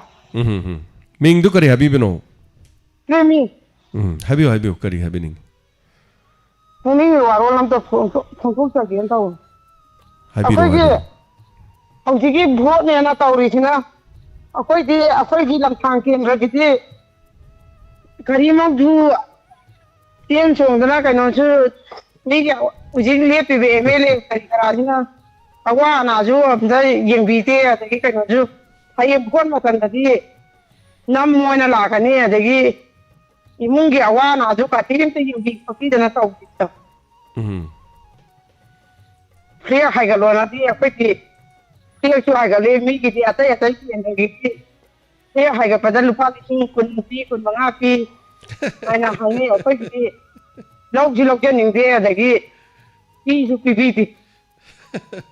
Listen kon pera di lau roidro. Hydrogen lagi dia apa ifamam tadi hydrogen tinggi apa. Ada apa mau apa. Tiga harga pada lupa kisah tapi. Mai pem. Hoi. Asina lobira bro topo kari happening balebiri. Adagi char ngange leisi sa lagi kai matu. Anga ama la kita baido. Hoi. Hai lui jam ba anga am lai kita ba adu sa ma ba. ꯑꯗꯨꯒꯤ ꯋꯥꯔꯤꯗꯨ ꯊꯤꯖꯤꯜꯂꯒ ꯍꯥꯞꯄꯤꯔꯤꯔꯣ ꯁꯥꯔ ꯅꯠꯇꯦ ꯅꯠꯇꯤꯌꯦ ꯊꯥꯒꯠꯆꯔꯤ ꯌꯥꯝꯅ ꯅꯨꯡꯉꯥꯏꯅ ꯇꯥꯕꯤꯌꯨ ꯑꯗꯨꯃꯛ ꯍꯥꯏꯖꯕ ꯇꯥꯔꯦꯀꯣ ꯁꯣ ꯚꯣꯠꯀꯤ ꯋꯥꯁꯤꯗꯤ ꯚꯣꯠꯀꯤꯅꯤ ꯃꯌꯥꯝ ꯈꯔ ꯆꯨꯝꯅ ꯑꯗꯨꯝ ꯂꯩꯃꯤꯟꯅꯁꯤ ꯈꯔ ꯑꯗꯨꯝ ꯁꯣ ꯊꯦꯡꯛ ꯌꯨ ꯊꯧꯔꯝꯁꯤ ꯁꯔꯨꯛ ꯌꯥꯕꯤꯔꯛꯄꯁꯤꯒꯤꯗꯃꯛ ꯍꯥꯏꯇꯥꯔꯦ ꯏꯂꯦꯛꯁꯟ ꯑꯄꯥꯝꯕ ꯃꯤꯗ ꯚꯣꯠ ꯊꯥꯗꯕꯤꯌꯨ ꯁꯥꯟꯇꯤ ꯄꯨꯈ꯭ꯔꯝꯕꯝ ꯊꯥꯒꯠꯆꯔꯤ ꯑꯆꯨꯝꯕꯅꯤ ꯉꯔꯥꯡꯒꯤ ꯇꯩꯌꯥꯏ ꯀꯞꯄꯗ ꯑꯅ ꯇꯥꯛꯄꯤꯔꯛꯏ ꯁꯣ ꯊꯃꯣꯏ ꯄꯨꯕ ꯉꯝꯈꯤꯗꯦ ꯃꯃꯥ ꯃꯄꯥꯅ ꯀꯞꯄꯗꯣ ꯑꯅ ꯇꯥꯛꯄꯤꯔꯛꯏ anyway ꯁꯥꯎꯟ ꯅꯨꯡꯉꯥꯏꯇꯦ ꯍꯥꯏꯕꯁꯨ ꯌꯥꯎꯔꯛꯏ ꯁꯥꯎꯟ ꯇꯞꯄꯒꯤꯔ ꯍꯧꯕꯒꯤꯔ ꯑꯗꯨꯝ ꯇꯥꯛꯄꯤꯔꯛꯄ ꯌꯥꯅꯤ ꯇꯥꯕꯤꯔꯤꯕ ꯑꯇꯩꯅꯁꯨ ꯑꯗꯨꯝ ꯇꯥꯛꯄꯤꯔꯛꯎ ꯃꯔꯝ ꯁꯤꯁꯇꯦꯝꯁꯤ ꯉꯔꯥꯡ ꯑꯞꯒ꯭ꯔꯦꯗ ꯇꯧꯕꯅꯤꯅ ꯑꯩꯈꯣꯏ ꯍꯧꯖꯤꯛ ꯁꯤꯖꯤꯟꯅꯔꯤꯁꯤ ꯉꯔꯥꯡ ꯍꯥꯟꯅ ꯁꯤꯖꯤꯟꯅꯕ ꯁꯤꯁꯇꯦꯝꯗꯨ ꯅꯠꯇ꯭ꯔꯦ ꯉꯔꯥꯡ ꯏꯅꯧ ꯅꯧꯕ ꯁꯤꯁꯇꯦꯝ ꯍꯥꯏꯇꯥꯔꯦꯀꯣ ꯑꯩꯈꯣꯏ ꯄꯥꯟꯈꯠꯆꯔꯒ ꯉꯔꯥꯡ ꯁꯤꯁꯇꯦꯝ ꯑꯅꯤ ꯑꯗꯨꯒ ꯂꯥꯏꯚꯀꯤ ꯑꯅꯤ ꯍꯥꯏꯇꯥꯔꯦ ꯑꯗꯨꯒ ꯄꯨꯟꯅ ꯉꯔꯥꯡꯁꯦ ꯑꯩꯈꯣꯏ ꯄꯥꯟꯈꯠꯆꯩ ꯑꯗꯨꯒ ꯑꯅꯧꯕ ꯃꯤꯛꯆꯔ ꯑꯃꯒ ꯍꯥꯏꯇꯥꯔꯦ ꯄꯨꯟꯅ ꯂꯨꯄꯥ ꯂꯥꯛ 3ꯒꯤ ꯃꯌꯥꯒꯤ ꯄꯣꯠ ꯑꯃ ꯍꯥꯏꯇꯥꯔꯦ ꯉꯔꯥꯡ ꯑꯩꯈꯣꯏ ꯑꯞꯒ꯭ꯔꯦꯗ ꯇꯧꯖꯩ ꯗꯥꯏꯃꯟꯒꯤ ꯈꯔ ꯍꯣꯠꯅꯖꯕꯅꯤ ꯃꯁꯤ ꯑꯩꯈꯣꯏꯒꯤ ꯍꯥꯏꯇꯥꯔꯦ ꯃꯇꯝ ꯀꯨꯏꯅ ꯉꯥꯏꯖꯔꯛꯄ ꯈꯔꯗꯨꯅꯤ ꯁꯣ ꯊꯥꯒꯠꯆꯔꯤ ꯃꯊꯪꯒꯤ ꯀꯣꯂꯔ ꯑꯃ ꯍꯣꯜ ꯇꯧ ꯂꯩꯕꯤꯔꯦ ꯍꯦꯜꯂꯣ ꯃꯤꯡ ꯑꯃꯗꯤ ꯂꯩꯐꯝ ꯍꯥꯏꯕꯤꯁꯤ ꯍꯦꯜꯂꯣ ꯀꯣꯜꯁꯤ ꯇꯥꯟꯅꯗ꯭ꯔꯦ ꯁꯣꯏꯗꯅꯃꯛꯀꯤ ꯑꯃꯨꯛ ꯍꯟꯅ ꯇꯧꯕꯤꯔꯛꯎ ꯑꯗꯨꯒ ꯃꯊꯪꯒꯤ ꯀꯣꯂꯔꯗ ꯈꯨꯗꯣꯡꯆꯥꯕ ꯄꯤꯖꯔꯦ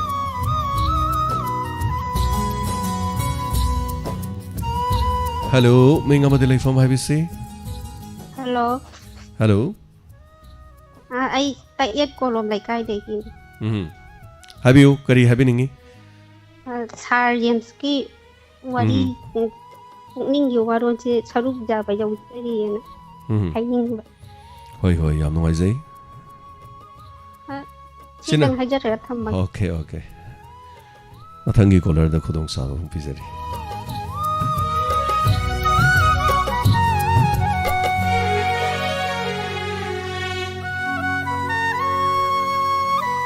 Hello.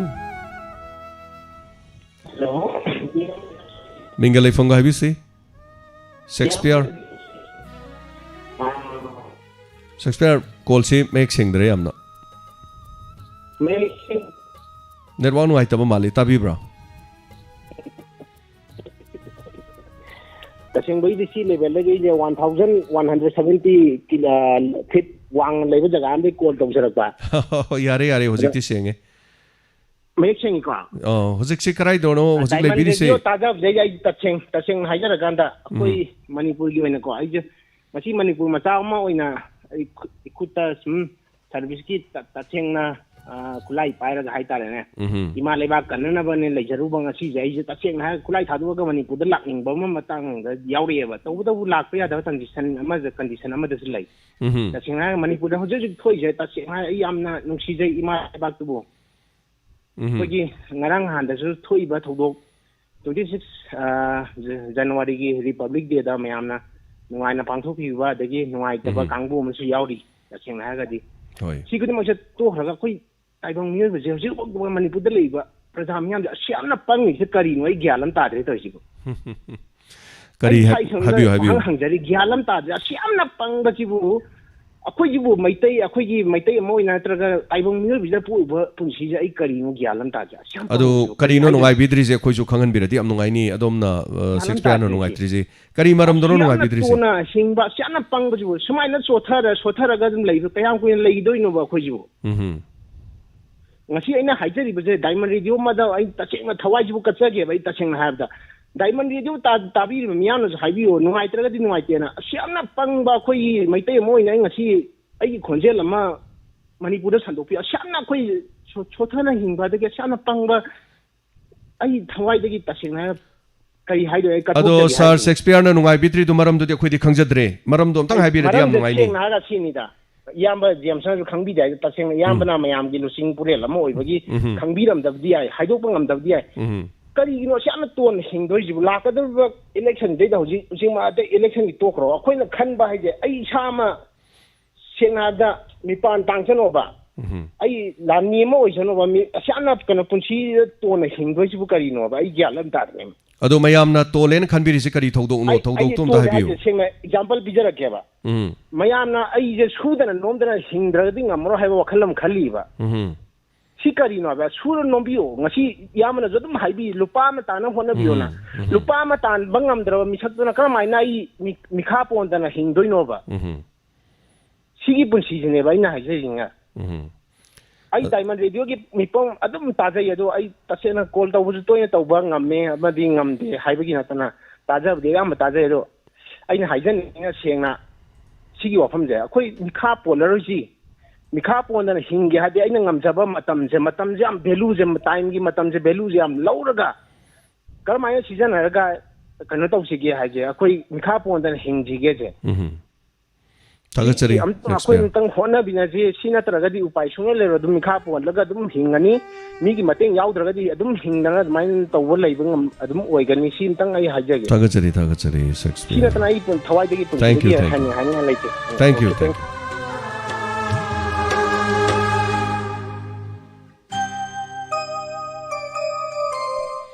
Hello, Ming amadi leifam haibisi?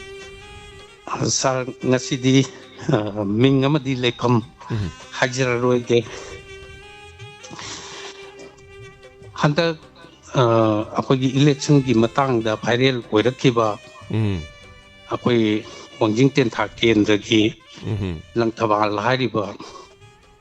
kunja asida krib togdo asi human rights sokpa adugumba yamna nungai taba thokto mani yana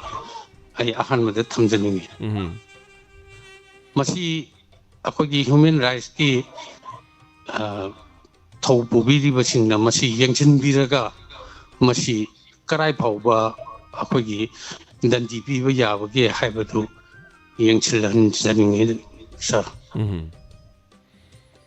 Asini aigi Warol. Hoi. So many am saying nobody. Yam nungai taba thau dom ni haitare. Paisa lei taba mi da namdana paisa piraga kari haitare. Paisa dugi mayai duna pam da liming lauban. Aduga mahoksa kari haitare. So pam da nupa ma da nupi namdana mama pana luhong bibado. Adugi type man ba haitare.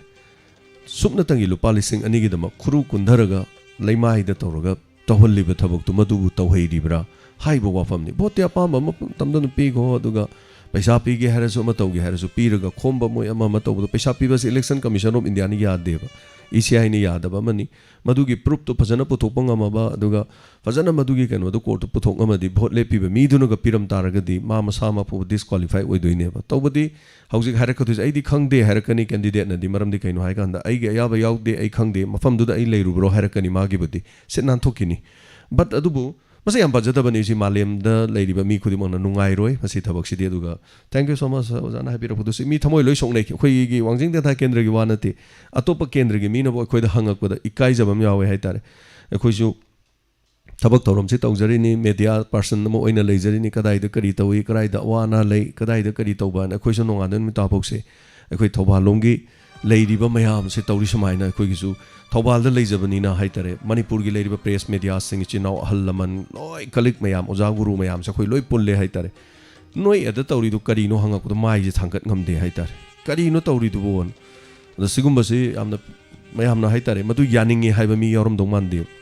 even aduna masi nungai taba thawdo mani haitare more thank you so much from saruga bi basigi da maduga mathangi caller madam khudung chaba mo pijere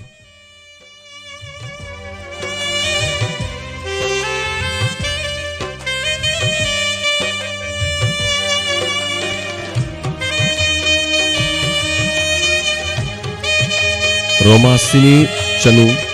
Athokpam da takpirak pada tama vote se khara thuna loi khradi phagani vote se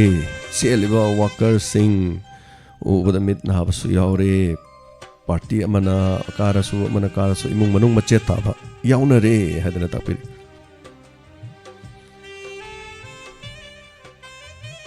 kodong chaba silobi u kana goma call phangda basing na thorom sida saruga na bagi tanja du leire so kogi number hangdok tuna leijari hauji call hakta basi kodong chaba lobi u Pukning Warol phongdok piu thorom sida miyam na saruga bagi changwala di aduna ni koina thorom si hana degi pongkhai ma tension na bagi da ma koina lecture kiba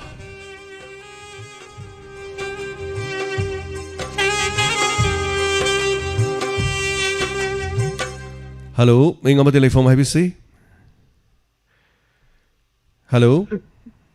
Hello, chị Bunga. Minga leifong ka happy si. Kasi mình là cái gì cái vấn đề đó thì cậu ấy. Hoi.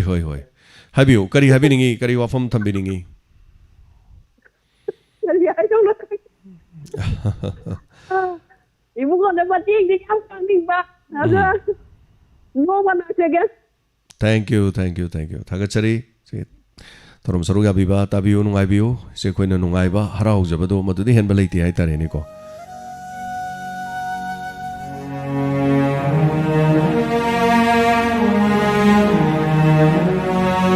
Hello, minga madilai from IBC. Hello.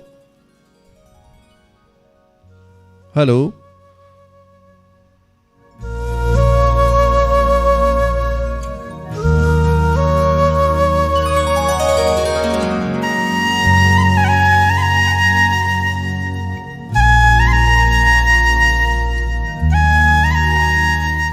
minga madilai from IBC. Hello. Sarai khangabo tui anan. Tapio, kari habin ngana. Ta kumsi nungai ba pawm jang haijaragadi. Sahi guringi angan phau torombudo. Kumsi tauraroina aina bai tare. Kari maram gino. Di lau bu sang pujai singje. Sinama mana sum tangkhalak pa. Lau uba mi singsi lau uba ngam salaktreba aduna. Hoi, phawna jon bisita ba hai tare. Aduna kumsi di lau du le sin haina da bai tare.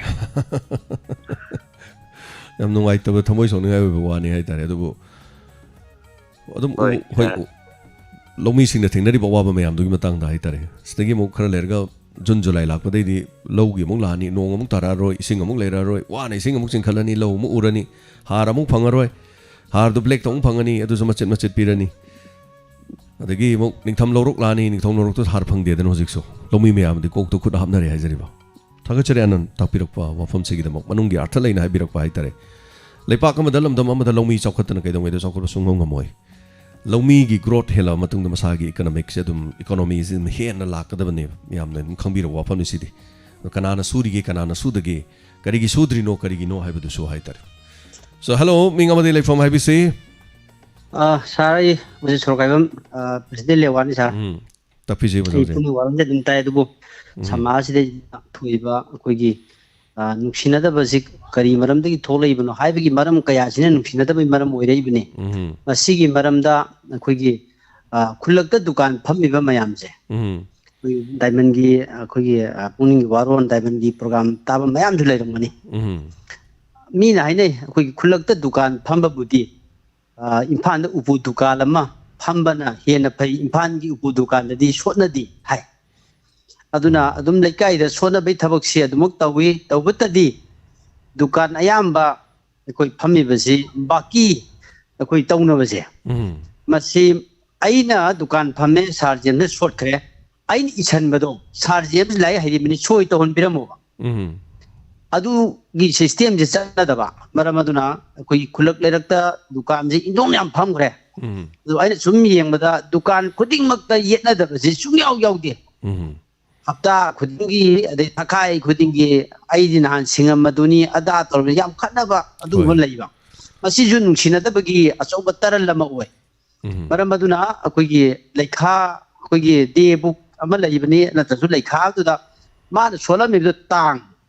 pung khajalaga soyama tohmi ma targadi sugum bagi matang da akoigi yena khonaba simsu phagani aduga ani subada mamang da de mo hai gre akoigi yumthaknaba nungsinadabasi ayambana koi tainaba mayak sengdabagini aduna bilambati koi tholaiba chek tholaisi phanyam kuireng le aduna masigi si koi nakai sengba jaga jingda yumthaknabagi khanabadi thoidongna leiteng khale aduna masugumbasi koi rural area dadi yam leiri maram aduna haibasi koi loina wal chanjalo haibana taba magi tainariba jaga singasi koi bilambati si tawga tabu targadi masigi yenthok yenjingi masi akoi hendo yenjingi masi ma phagadra khali ani sisu akoi samaj da yam chauna akoi gi karai tare nungsina dabagi aso maram ma oiri masina masisu anu bu chahi 2020 22 ꯂꯥꯛꯄꯁꯤꯗ ꯃꯥꯡꯍꯟꯈ꯭ꯔꯁꯤ ꯍꯥꯏꯕ ꯆꯌꯦꯠꯅꯕꯁꯦ ꯗꯨꯀꯥꯟ ꯄꯣꯠ ꯊꯣꯛꯄꯒꯤ ꯀꯩꯅꯣ ꯈꯠꯅꯕ ꯑꯗꯒꯤ ꯑꯩꯅ ꯄꯤꯔꯝꯃꯕꯅꯤ ꯄꯤꯔꯝꯗꯕꯅꯤ ꯍꯥꯏꯕꯅꯆꯤꯡꯕ ꯑꯗꯒꯤ ꯏꯪꯈꯣꯜ ꯍꯦꯟꯖꯟꯕꯅꯆꯤꯡꯕ ꯁꯤꯒꯨꯝꯕ ꯃꯌꯥꯝꯁꯤ ꯑꯩꯈꯣꯏ ꯆꯌꯦꯠꯅꯕꯁꯤ ꯑꯅꯧꯕ ꯆꯍꯤꯁꯤ ꯂꯥꯛꯄꯗꯒꯤ ꯀꯣꯛꯍꯜꯂꯁꯤ ꯍꯥꯏꯕ ꯋꯥꯐꯝꯁꯤꯃ ꯃꯤꯌꯥꯝꯒꯤ ꯑꯣꯏꯅ ꯄꯨꯈꯠꯆꯕꯅꯤ ꯃꯁꯤꯃꯇꯪ ꯐꯣꯡꯗꯣꯛꯆꯒꯦ ꯁꯥꯔ ꯊꯥꯒꯠꯆꯔꯤ ꯑꯣꯖꯥ ꯊꯦꯡꯛ ꯌꯨ ꯁꯣ ꯃꯆ ꯍꯥꯏꯕꯤꯔꯝꯕ ꯋꯥꯐꯝꯁꯤꯡ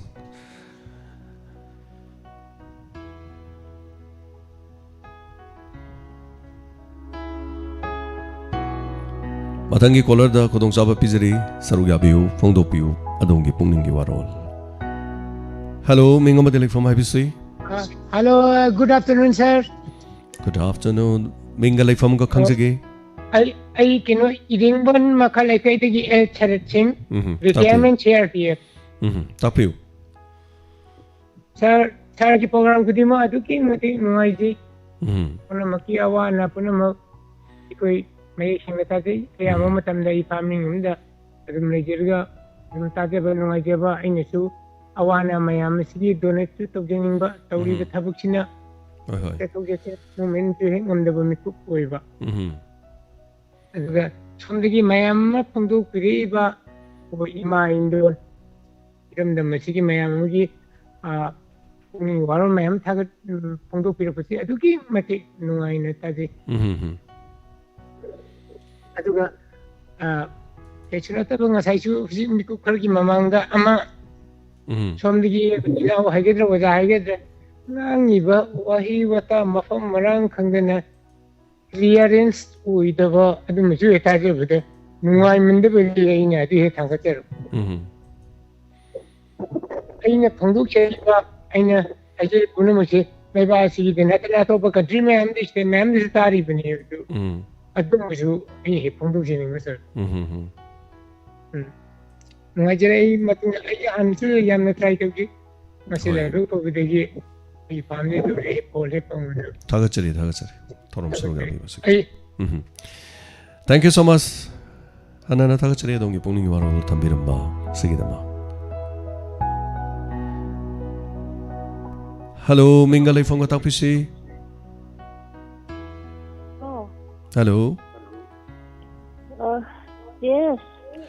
ꯃꯤꯡꯒ ꯂꯩꯐꯝꯒ ꯍꯥꯏꯕꯤꯌꯨ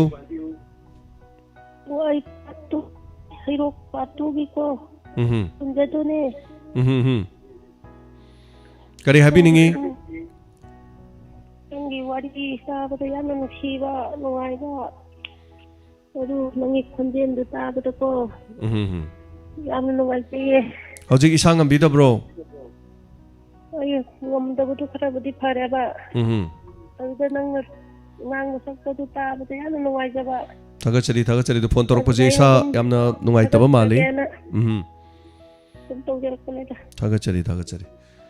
ꯅꯨꯡꯉꯥꯏꯅ ꯇꯥꯕꯤꯌꯨ ꯄꯣꯊꯥꯕꯤꯌꯨ ꯑꯩꯈꯣꯏꯅ ꯁꯟꯗꯣꯛꯆꯔꯤꯕ ꯊꯧꯔꯝꯁꯤꯡ ꯍꯥꯏꯖꯕ ꯇꯥꯔꯦ ꯑꯗꯨ ꯏꯁꯥ ꯐꯅ ꯅꯨꯡꯉꯥꯏꯇ꯭ꯔꯁꯨ ꯀꯣꯜ ꯇꯧꯕꯤꯔꯛꯄ ꯊꯧꯔꯝꯁꯤꯗ ꯁꯔꯨꯛ ꯌꯥꯅꯤꯡꯕꯗꯒꯤ ꯍꯥꯏꯇꯥꯔꯦ ꯏꯁꯥ ꯅꯨꯡꯉꯥꯏꯇꯕꯒꯤ ꯆꯥꯡꯁꯤꯗꯤ ꯀꯔꯤ ꯍꯣꯡꯒꯅꯤ ꯍꯥꯏꯇꯥꯔꯦ ꯏꯁꯥ ꯅꯨꯡꯉꯥꯏꯇꯕ ꯏꯁꯥ ꯐꯠꯇꯕꯅꯤꯅ ꯑꯩꯈꯣꯏꯁꯨ ꯌꯥꯝ ꯇꯧꯋꯦꯕ ꯑꯗꯣ ꯉꯁꯥꯏꯒꯤ ꯑꯩꯗꯤ ꯊꯧꯔꯝ ꯌꯥꯎꯕ ꯂꯥꯛꯄ ꯉꯝꯗꯧ ꯃꯥꯜꯂꯨꯗ꯭ꯔꯕꯅꯤ ꯏꯁꯥꯁꯦ ꯒꯨꯂꯤ ꯑꯃ ꯆꯥꯁꯜꯂ ꯑꯃꯨꯛ ꯂꯥꯛꯏꯅꯦ ꯍꯥꯏꯇꯥꯔꯦ ꯑꯌꯨꯛꯇꯒꯤ ꯍꯦꯛꯇ ꯌꯦꯛꯄꯤ ꯂꯦꯡꯕꯤ ꯇꯧꯕꯁꯦ ꯍꯥꯏꯇꯥꯔꯦ ꯑꯣꯄꯔꯦꯁꯟꯁꯨ ꯇꯧꯈ꯭ꯔꯦ ꯕꯠ ꯑꯗꯨꯕꯨ ꯑꯇꯣꯞꯄ ꯁꯥꯏꯠ ꯑꯃꯗ ꯑꯃꯨꯛ ꯍꯥꯏꯇꯥꯔꯦꯅꯦ ꯑꯗꯨꯕꯨ ꯊꯕꯛꯇꯤ ꯇꯧꯗꯕ ꯌꯥꯗꯦ ꯁꯣ ꯍꯛꯆꯥꯡ ꯅꯨꯡꯉꯥꯏꯇꯕꯁꯤꯗꯤ ꯃꯤꯅ ꯉꯥꯡꯕ ꯇꯥꯅꯤꯡꯕ ꯖꯥꯠ ꯅꯠꯇꯦ ꯏꯁꯩ ꯇꯥꯅꯤꯡ ꯄꯣꯟꯇꯦ ꯋꯥ ꯉꯥꯡꯕ ꯇꯥꯅꯤꯡ ꯄꯣꯟꯇꯦ ꯐꯣꯟꯒ ꯄꯥꯏꯅꯤꯡꯕ ꯖꯥꯠ ꯅꯠꯇꯦꯕ ꯂꯦꯡꯕ ꯊꯤꯟꯕ ꯍꯧꯔꯛꯑꯀꯥꯟꯗꯗꯤ ꯍꯥꯏꯇꯥꯔꯦ ꯋꯥꯈ꯭ꯔ ꯄꯣꯠꯅꯤ ꯃꯁꯤ ꯊꯕꯛꯁꯦ ꯍꯜꯂꯣ ꯃꯤꯡ ꯑꯃꯗꯤ ꯂꯩꯐꯝ ꯍꯥꯏꯕꯤꯁꯤ ꯍꯜꯂꯣ ꯃꯤꯡꯒ ꯂꯩꯐꯝꯒ ꯇꯥꯛꯄꯤꯌꯨ ꯑꯩ ꯑꯔꯥꯞꯇꯒꯤ ꯁꯤꯇꯥꯅꯤ ꯍꯥꯏꯕꯤꯌꯨ ꯑꯩꯈꯣꯏ ꯑꯔꯥꯞꯇꯤ ꯌꯧꯅꯤ ꯀꯩꯒꯤ ꯂꯝꯕꯤꯁꯦ ꯍꯟꯗꯛ ꯀꯣꯏꯂꯥꯁ ꯊꯥꯕꯤꯔꯦ ꯍꯥꯟꯅ ꯀꯩꯅꯣ ꯇꯧꯗ꯭ꯔꯁꯨ ꯑꯗꯣ ꯑꯩꯈꯣꯏ ꯂꯝꯕꯤꯒꯤ MLAꯕꯨ ꯊꯥꯒꯠꯆꯔꯤ ꯍꯥꯏꯒꯦ ꯇꯧꯕꯅꯤ ꯍꯧꯖꯤꯛ ꯑꯣꯏꯗ꯭ꯔꯤ ꯑꯗꯣ ꯇꯪꯈꯥꯏꯗꯤ ꯆꯟꯖꯔꯦ ꯅꯨꯡꯉꯥꯏꯖꯔꯦ ꯍꯥꯏꯒꯦ ꯇꯧꯕꯅꯤ ꯅꯣꯡ ꯇꯥꯕꯁꯤꯗ ꯈꯔꯗꯤ ꯌꯥꯝ ꯅꯨꯡꯉꯥꯏꯔꯦ ꯍꯥꯟꯅꯗꯒꯤꯗꯤ ꯂꯝꯕꯤ ꯁꯦꯝꯕ ꯀꯥꯟꯗ ꯅꯍꯥꯟꯒꯩ ꯁꯦꯝꯕꯤꯗꯦ ꯍꯥꯏꯔꯝꯕꯗꯣ ꯁꯦꯝꯃꯀꯥꯟꯗꯗꯤ ꯑꯗꯨꯝ ꯊꯥꯒꯠꯄꯤꯔꯤꯁꯤꯅꯤ ꯃꯌꯥꯝ ꯂꯝꯕꯤ ꯁꯦꯝꯕꯤꯕꯁꯤꯃꯨꯛ ꯅꯨꯡꯉꯥꯏꯕ ꯂꯩꯄꯣꯟꯇꯦꯕ ꯄ꯭ꯔꯖꯥ ꯃꯤꯌꯥꯝꯒꯤꯗꯤ ꯌꯥꯝ ꯅꯨꯡꯉꯥꯏꯖꯩ ꯍꯥꯟꯅ ꯋꯥꯔꯧꯒꯝꯕ ꯀꯌꯥ ꯑꯃꯁꯨ ꯂꯣꯏ ꯀꯣꯛꯆꯔꯦ ꯍꯥꯏꯒꯦ ꯇꯧꯕꯅꯤ ꯍꯥꯟꯅ ꯋꯥꯔꯧꯖꯕꯁꯨ ꯀꯣꯛꯆꯔꯦ ꯁꯤꯅꯤ ꯄ꯭ꯔꯖꯥ ꯃꯤꯌꯥꯝꯒꯤꯗꯤ ꯐꯕꯨ ꯐꯔꯗꯤ ꯑꯊꯦꯡꯕꯗ ꯐꯔꯛꯄ ꯊꯥꯕꯜ ꯍꯥꯏꯇꯥꯔꯦ ꯃꯌꯥꯝ ꯄꯨꯝꯅꯃꯛꯁꯦ ꯑꯗꯨꯅ ꯊꯥꯒꯠꯆꯔꯤ ꯂꯝꯕꯤ ꯀꯣꯏꯂꯥ ꯊꯥꯔꯦ ꯍꯥꯏꯗꯅ ꯅꯨꯡꯉꯥꯏꯅ ꯐꯣꯡꯗꯣꯛꯄꯤꯔꯛꯄꯅꯤ ꯅꯥꯎꯕ ꯀꯩꯁꯥꯝ ꯌꯦꯁ ꯍꯥꯏꯇꯥꯔꯦ ꯑꯗꯨꯝ ꯊꯕꯛ ꯊꯧꯔꯝ ꯇꯧꯕꯅꯤꯅ ꯑꯗꯨꯝ ꯂꯩ ꯀꯛꯏ ꯍꯥꯏꯇꯥꯔꯦ So matangi kolar madamo khudong chaba pizage kanana kari here badu khaminasi taibangan ba ningthaujam yes ai na ba ji sung pam de adabu aisu ai tare any problem lerak pada ai khong pong khale yenge kidney nama block torome oi ge saruk teng to October 13 da operation loibani adi sakhara mo kangkhan anaba na operation halak pa numit humni ai tare nong ma har ni humni subodu da itam thorom tawkhi ma'am adu khangde aisu operation di loin tawramni da ngasi amu kari gino khangda bai ek pathin da horok na tawi adu khodi narasu naba changdre ai tare ne but thank you so much taibangan ba yamna nungsibi ba haibirak padu gi dema masimang na suni aina phok hogatna hundok pa ade khalaga na mutholo khoin tawjari se akhoi thabak stin thokna lu graba hai tare ai na re radio muthala leirage hai yab na te do adu lu graba adu na ba gi damak suti lawdi yari makai thorom tawno honai hai tare so thaga chari mathangi caller ma lokho jare hello minga ba life from habi se hello minga life from ga tapisi Sergeant wa hamagda kurumjari habiu salai chairman dawal chairman dagi chairman wam da ma khai ga dagi sem president sing tapiu kari habiningi amang da jo ai sa ya station da la ga donation kitang tawjara mani yam da ba hoi yam no ai ga donisa ai sa da famjani mri ji ko India da sanai ba Indian constitution da lai ba ko any election amada candidate oi ba ba gi education qualification matang da ne sa da thamjani ba ko puning ngasi puning waro ne thamjani madi hoi habiu ai thamjani ni sa sine ko candidate ama oi ba matam da minimum qualification ama thambaji tangai phati ana ai model lai jawa ko gi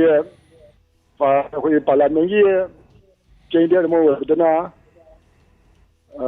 yamda da rejet gi ta da ba da gi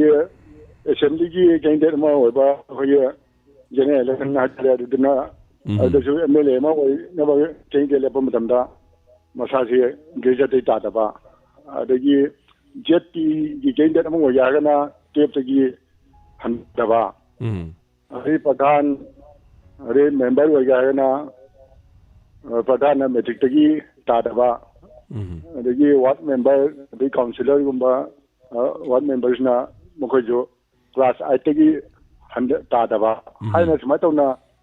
education qualification मा अखोय minimum दा असिबाउदी ओइदि यादि हाबा मा Indian constitution ना जिपीबा article जिपीबा minimum अखोय qualification मता ना थमदबचे मची amend tawga hai ba ina mata da pija ba qualification sing do thaman jin ba ha jare wan di ujin batam da lai ai ji yaw da ya de lai hai ta ban mina se for example MLA lai hai ta ba mi mana MLA oi matam da ma gum ba lai hai ta ngau ta da ni oi ta di hoi manipur da ji sidhum phuni le ji sidhum phuni da lai hai ta ba MLA nga to wer ga di kamana state gi development por pangam tino aduna lai hai ba khay yaw pa bani na ta di lai hai ta ba ma ma gi leader wo de ni hai na ma de chong thore bi je ai mo ta pam je da ba ja re thaga chari ba hoi madu bo hoi ai na sa da tham ni gi maru na yamna hai ba gi ka na ba khudam mana anda ko ye Union Minister of State ko RK Ranjana Education among External Affairs Minister gi phangai baji ma da sinara ji kari dagi no mana masa qualified oi da bani oi di mana phangi ba man yam la ba portfolio ni ji phangamoi ma si jawabi da Manipur University da professor oi ga registrar power oi da ba admai tawna ma si retire ta ga admai tawna ma si bole pa ga MP oi na ka na Union Minister ma yi maman yama ba portfolio ni phangi si thaga chari za chumani ma si qualified oi mda di hai ba maman yama ba portfolio ni phangamo ba admai tawna ma kumba matik sa ba na ta war ga di am ne na ko development da kumam shopsing gani hai na thaga chari ba hoi zagi minute se 5 minute hai tare sangjale fajaba wafam thambiba hai tare adubu masi Indian constitution gi da masi pi de adu constitution na piri basi pihanningi haibani bill semba yai ek semba yai karigi adubu madu semak tar di bharat ki manung da leriba lari haitaba me akhoi sidi kharabu phari jila parisad adigi tongan mp mayam ga lari haitaba yam yauri india gi oina adu aseng ba education qualification ji pi bataraga di haitare hauji mak piri basi sahi de pi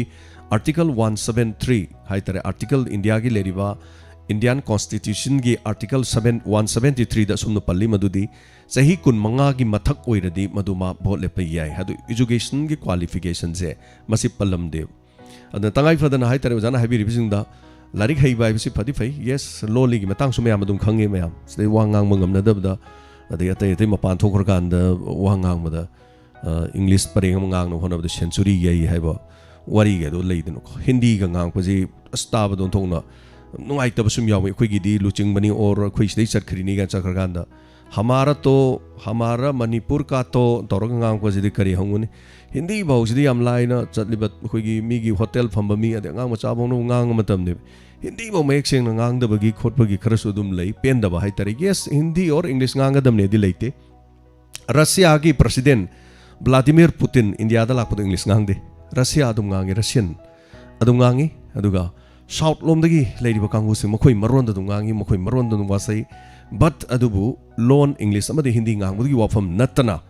lyric laisu hai bai sti matam punamakta madu ayam knowledge me ma makokti yaudurim ne makokti yaub knowledge sing do thabak oi tawthor ko durim so lyric yaudo bai sina khwaidagi aswon bagi masak moi masina mafam matam khangoi ngangni ngangoi khangoi thabak phanayam tawrosu karai dono makadai dono madum soina bagi masak oirakani yes masimangna koigi paipu hauki basing lyric tamdana koibu mi oina bagi tamak sembirak pak yaudabadi natte adu lyric hai bai sinati fai haidar qualification di pide amen to bodi ai sembadi ai but Indian Constitution Manipur khaki ne semobdi yaroi aduga masigi hek chanabi jibu chaladi India manung da leidiba MP mayam dai hauruga haitare ne nahano ma hairak pudi yawi IPS kumba natra UPSC gi exam pass to budun bhot lep tong ni hairadi bhot lepi nabji leiroi do masing suramoi tara kun kunthra de gi na habi wa fom maning sing le hello minga ma de lai fom habi sing hello minga lai fom ga habi ha minga lai fom ga habi online manai dagi masabi ne tapiu kari habi ningi kanodubu Mahabharat dubu tha Mahabharat ti akoi gi thajadri koi Mahabharat hane yam tharami hojikti thadri ma Mahabharat tu thabadu akoi madu pesa pibagi tangai phadaba lei adu lupa lising kunthra hai tare kunthra da lei bani adusu sahi magi ko aduna akoi thajakre mamangi me haukiba 2021 gi me gi 30 bo akoi thajarame adudagi amuk lepi hai tare matam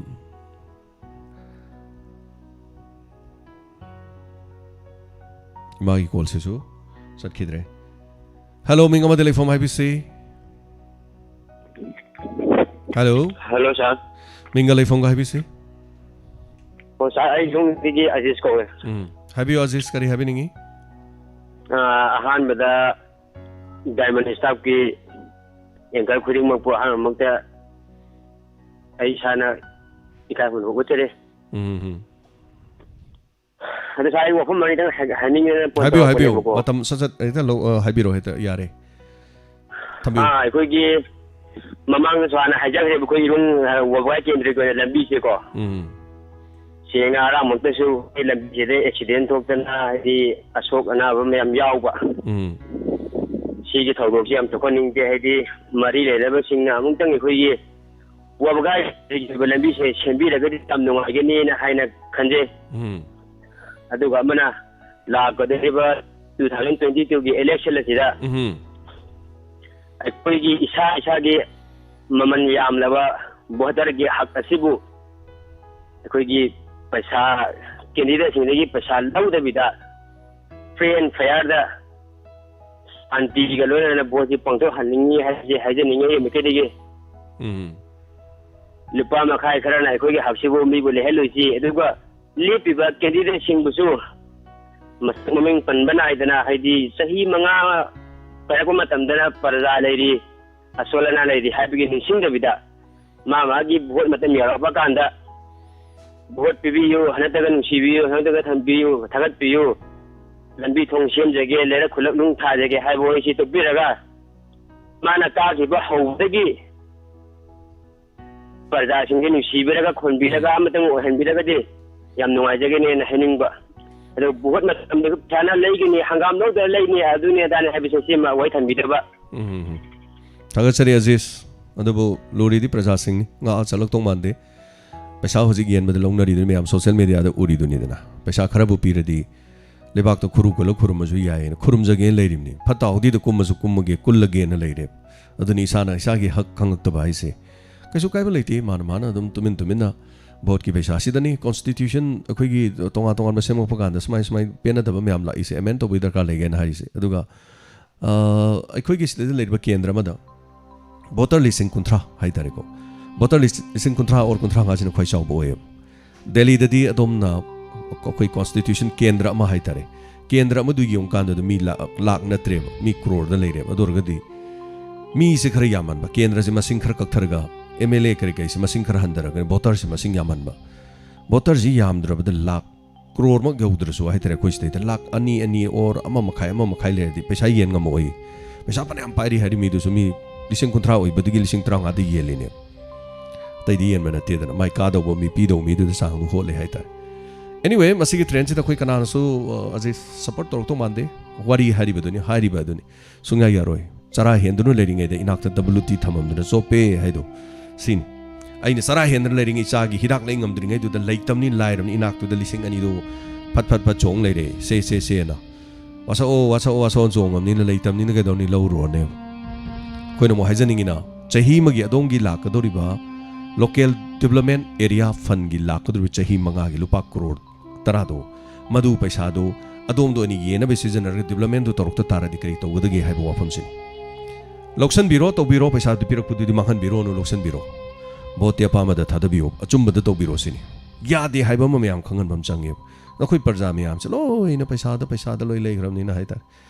चुमीना होरेंदे diamond James समा हाइग्रे होरेंदे अखोई इल्लगे कना इंदुरीगे करीम इल्लोय हाइदबई वानी नहान video number उबानी video नमदबदसु ma'am तौरकदोइने मान थोपम नचा pyro वासौ Quran pyro वासौ सना महीदे चंगो वासौ गान तौरकदोइने सुमाय हिंग बहुनदेदा अदुना लुपा लिसिंग अनिबु चही मंगादे येंथोकद लुपा अम फाब्रने अदु खनबियो लेबाक लमदम से सोइरे लेखा तारे अमुक्त मथौ तौहलजे मोइजु पैसा येन होनबद अकाब मिसु वारे अदुना काग्रकांद मियामगी थौ फजन तौननबान हाइबने अदु यादे मैम खेन खंबिरो वाफमनि से हेलो मिंग अमदे लेफम हाइबिसे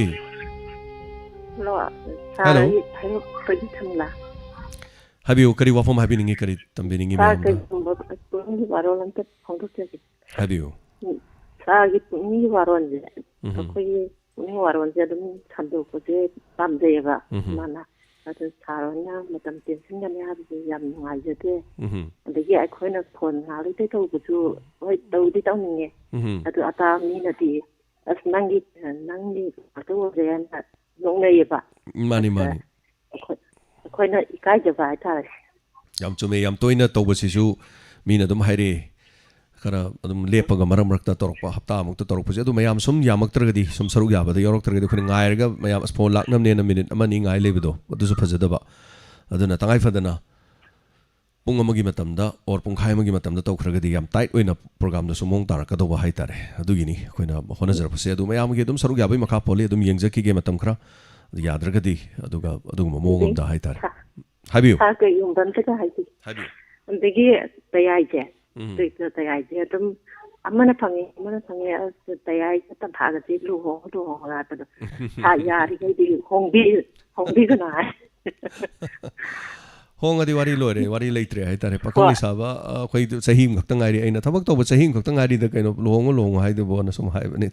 सो वाखंद सागत चपने हाइतारे सो हाइबियो अतै करी हाइबिनिंग बलैरी सिन लोइरब्रा सिन लोइजरे thank you so much thank you थोरम सरो याबिरो पसिगिदम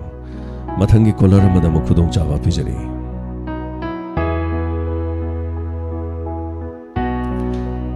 हेलो मिंगमदि लेफम हाइबिसे हेलो दक्षिणदगी नुपुइनि आई वाफम अमता हाइबियो अखोई हिंगिनरिबा अखोई मयाम सिगी मागे सिनफमदा ꯂꯩꯕꯤꯔꯤꯕ ꯒ꯭ꯔꯨꯞꯁꯤꯒꯤ ꯃꯅꯨꯡ ꯂꯧꯃꯤ ꯁꯤꯟꯃꯤꯒꯤ ꯐꯤꯕꯝꯁꯤ ꯑꯁꯨꯛꯀꯤ ꯃꯇꯤꯛ ꯋꯥꯈ꯭ꯔꯦ ꯑꯗꯨꯅ ꯂꯧꯃꯤ ꯁꯤꯟꯃꯤ ꯍꯥꯏꯕꯁꯤ ꯃꯨꯟꯅ ꯈꯜꯂꯨꯔꯒꯗꯤ ꯑꯩꯈꯣꯏ ꯍꯤꯡꯂꯤꯕ ꯃꯤꯑꯣꯏꯕꯁꯤꯡ ꯑꯁꯤ ꯂꯧꯃꯤ ꯁꯤꯟꯃꯤꯒꯤ ꯃꯄꯥꯟꯅ ꯆꯥ ꯊꯛꯇꯨꯅ ꯍꯤꯡꯂꯤꯕꯅꯤ ꯂꯧꯃꯤꯁꯤꯡꯁꯤꯅ ꯆꯤꯟꯖꯥꯛ ꯄꯨꯊꯣꯛꯇꯨꯅ ꯄꯤꯖ ꯄꯤꯊꯛꯇ꯭ꯔꯒꯗꯤ ꯑꯩꯈꯣꯏ ꯊꯋꯥꯏ ꯍꯤꯡꯗꯨꯅ ꯆꯠꯂꯤꯕꯁꯦ ꯑꯝꯇ ꯆꯠꯄ ꯃꯨꯟꯅ ꯈꯜꯂꯨꯔꯒꯗꯤ ꯂꯧꯃꯤ ꯁꯤꯟꯃꯤ ꯍꯥꯏꯕꯁꯤ ꯏꯃꯥꯅ ꯏꯄꯥꯅꯤ ꯃꯃꯥꯅ ꯄꯣꯛꯂꯛꯄ ꯃꯆꯥꯕꯨ ꯈꯣꯝꯖꯤꯟ ꯏꯟꯗ꯭ꯔꯕꯗ ꯊꯤꯡꯒꯗꯕ ꯀꯅꯥꯁꯨ ꯂꯩꯇꯦ ꯃꯇꯧ ꯑꯗꯨꯝꯅ ꯈꯣꯝꯅꯥꯡꯅ ꯃꯄꯨꯡ ꯐꯥꯅ ꯄꯨꯟꯁꯤꯜꯂꯨꯕ ꯌꯥꯗꯕꯅꯤꯅ ꯆꯤꯟꯖꯥꯛꯅ ꯑꯃꯨꯛ ꯁꯤꯡꯗꯨꯅ ꯊꯋꯥꯏꯁꯤꯡꯁꯤ ꯃꯥꯡꯈꯤꯕꯒꯤꯗꯃꯛꯇ ꯂꯧꯃꯤꯁꯤꯡꯅ ꯑꯁꯨꯛꯀꯤ ꯃꯇꯤꯛ ꯋꯥꯅ ꯍꯣꯠꯅꯔꯤ ꯑꯁꯤꯒꯨꯝꯂꯕ ꯏꯃꯥ ꯏꯄꯥꯁꯤꯡꯁꯤꯒꯤ ꯑꯋꯥ ꯑꯅꯥꯁꯤꯕꯨ ꯃꯁꯛ ꯈꯪꯕꯤꯗꯕ ꯍꯥꯏꯕꯁꯤ ꯌꯥꯝꯅ ꯑꯋꯥꯕꯅꯤ ꯍꯧꯖꯤꯛ ꯂꯩꯃꯤꯟꯅꯔꯤꯕ ꯑꯩꯈꯣꯏ ꯒ꯭ꯔꯨꯞꯁꯤꯡꯁꯤꯒꯤ ꯃꯔꯛꯇ ꯃꯥꯒꯤ ꯃꯐꯝꯗ ꯂꯩꯕꯤꯔꯤꯕ ꯃꯌꯥꯝꯁꯤꯒꯤ ꯃꯔꯛꯇ ꯃꯁꯥꯒꯤ ꯁꯣꯁꯥꯏꯇꯤꯗꯨꯅ ꯁꯤꯔꯤꯕꯁꯤ ꯂꯧꯃꯤꯒꯤ ꯀꯥꯡꯕꯨꯇꯅꯤ ꯑꯇꯩ ꯗꯤꯄꯥꯔꯠꯃꯦꯟꯗ ꯂꯩꯕ ꯀꯅꯥꯝꯇ ꯁꯤꯕ ꯅꯠꯇꯦ ꯃꯁꯤ ꯃꯥꯒꯤ ꯑꯔꯣꯏꯕ ꯎꯄꯥꯏ ꯂꯩꯇꯕ ꯍꯤꯡꯕꯒꯤ ꯂꯝꯕꯤ ꯂꯩꯔꯛꯇꯕꯗꯒꯤ ꯋꯥꯗꯨꯅ ꯇꯧꯔꯤꯕꯅꯤ ꯁꯤꯒꯤ ꯂꯝꯕꯤꯁꯤ ꯃꯨꯟꯅ ꯈꯟꯊꯔꯒ ꯑꯃꯨꯛꯇꯪ ꯃꯤꯁꯤꯡꯁꯤ ꯌꯣꯛꯈꯠꯄꯒꯤ ꯂꯝꯕꯤꯁꯤꯕꯨ ꯍꯧꯖꯤꯛ ꯐꯥꯎꯕꯗꯤ ꯚꯥꯔꯠꯅ ꯁꯔꯀꯥꯔ ꯐꯪꯕꯗꯒꯤ ꯍꯧꯖꯤꯛ ꯐꯥꯎꯕꯗꯤ ꯀꯔꯤꯝꯇ ꯎꯕ ꯐꯪꯗꯕ ꯃꯁꯤꯅꯤ ꯑꯩꯅ ꯍꯥꯏꯕꯗꯪ ꯊꯥꯒꯠꯆꯔꯤ ꯑꯣꯖꯥ ꯑꯣꯖꯥꯒꯤ ꯋꯥꯈꯜꯂꯣꯟ ꯊꯝꯕꯤꯔꯝꯕ ꯑꯁꯤꯒꯤꯗꯃꯛ ꯍꯥꯏꯇꯥꯔꯦ ꯍꯟꯅ ꯊꯥꯒꯠꯆꯔꯤ ꯊꯧꯔꯝ ꯑꯁꯤꯗꯁꯨ ꯁꯔꯨꯛ ꯌꯥꯕꯤꯕ ꯑꯁꯤꯒꯤꯗꯃꯛ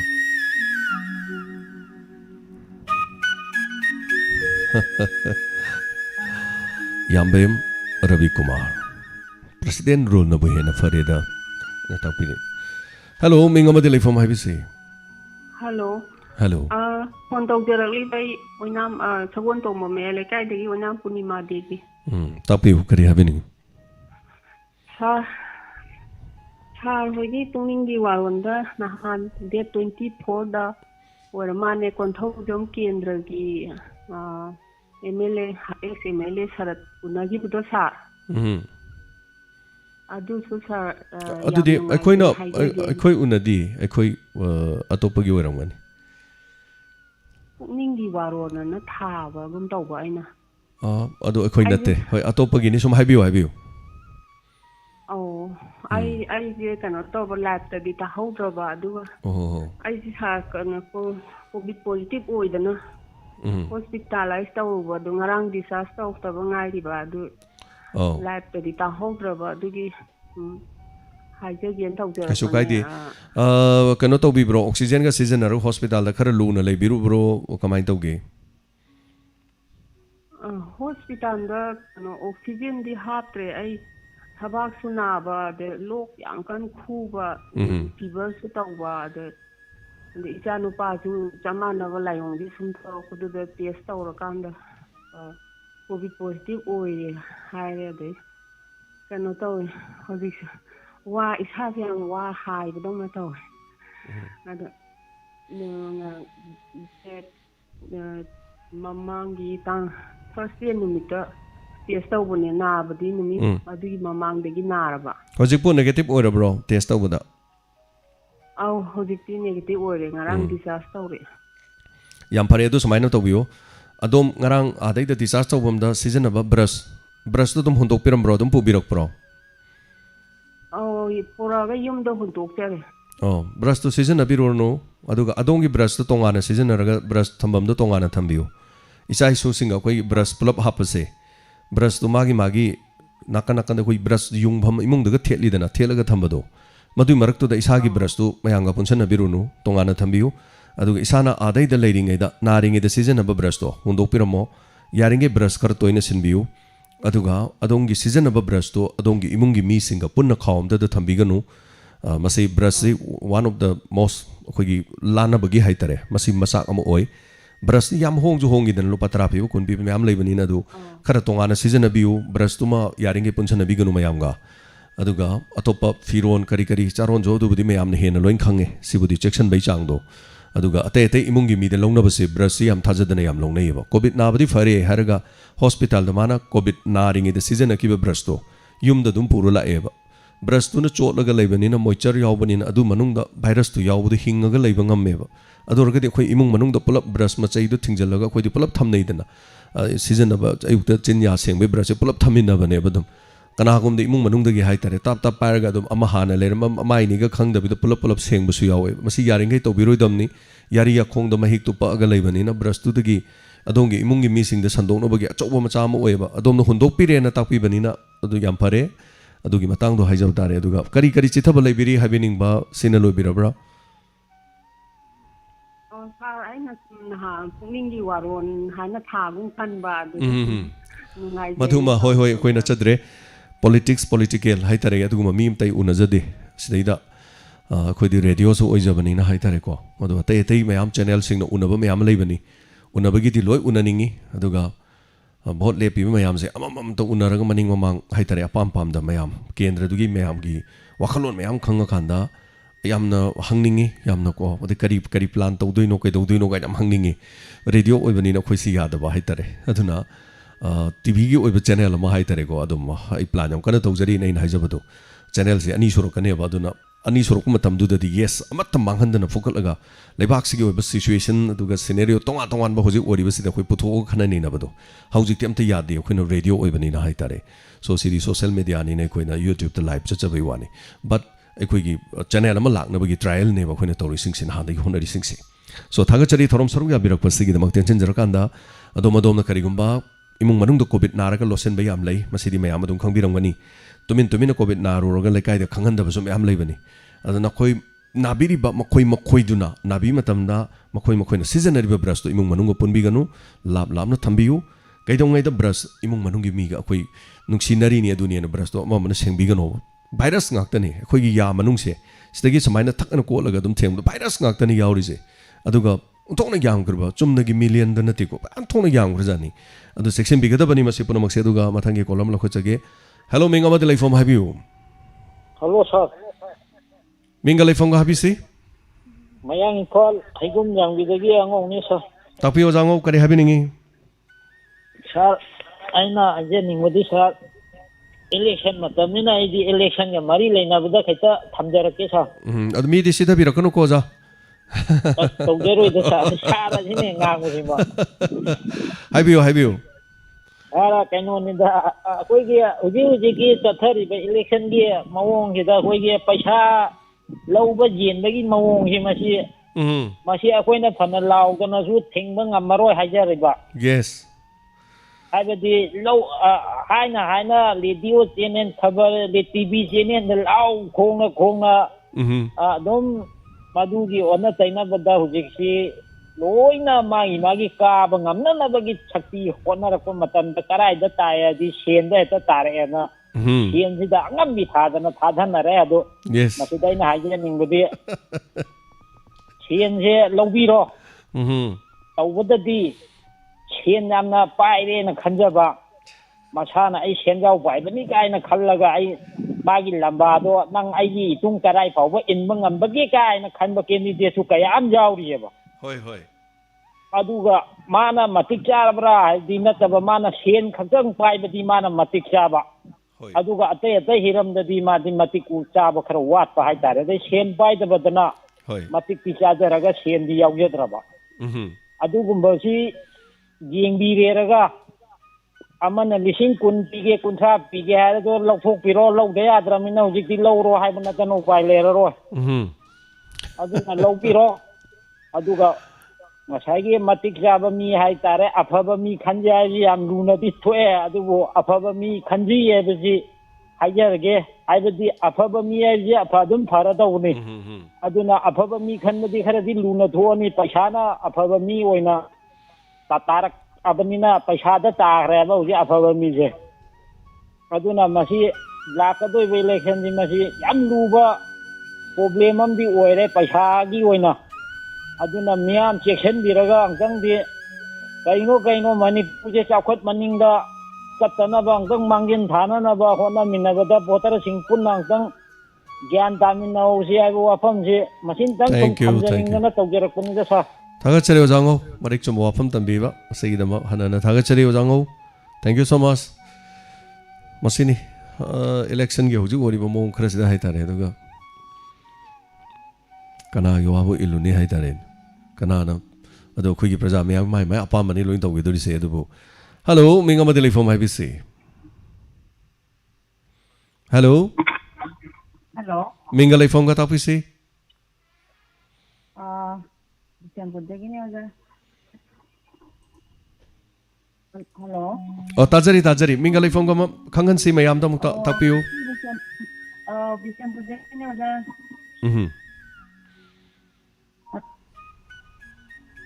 habiyo hujiki ganasida 2000 Bishanpurdagini oja Ado kanunida hujik mayam da election gi mayam ma hujik tawriba kanusigi matang ni yang kana nainare ai so sai tajadine ba ja tapiu matam si losile ngarang betul tu viral kaya macam kere koi Manipur ki BJP ki wala situation la pokni ada viral mayam ta ni kuna ma Taiwan na ba kaya ba yang na de sebelum ba aku ki media aku ki phone pai di betina usina aku ki aran ba pau te santo kan ta ba hai ta da ai ba kan don da aduna kogi kanyogi diamond edo ko tadi betina ko dimangna ano to bi bahasa ta honing bahai tare akogi smartphone paraga to asumba khama kanda kano kogi Facebook ta WhatsApp ta kai thaba to honing aduna tabada aran ba wafam da bahai ta hamadu adu kano to honing ta bahai tare website hoi hai te to bogane thagachari Kurajam memi wanto birokpa Bishnupur dagi matam na kanasong abidi matang satkibada asum hauki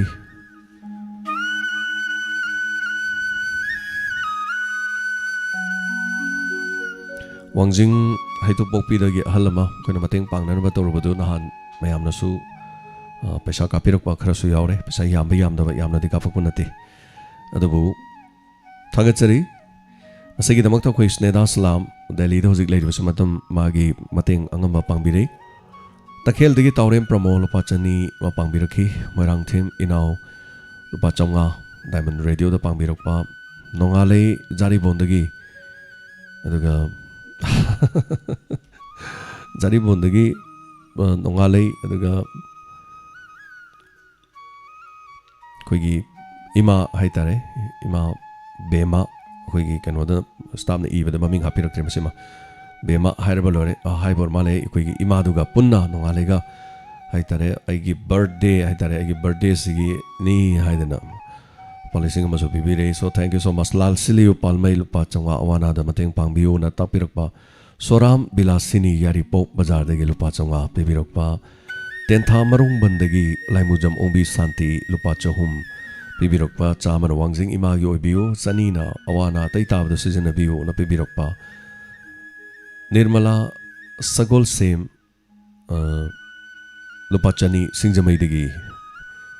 pibirokpa daga mayang lambam Gopal kongnang mari phangba dagi Govinsun gi birthday gi lising ama daga lising ani mana diamond da awana da pibirokpa daga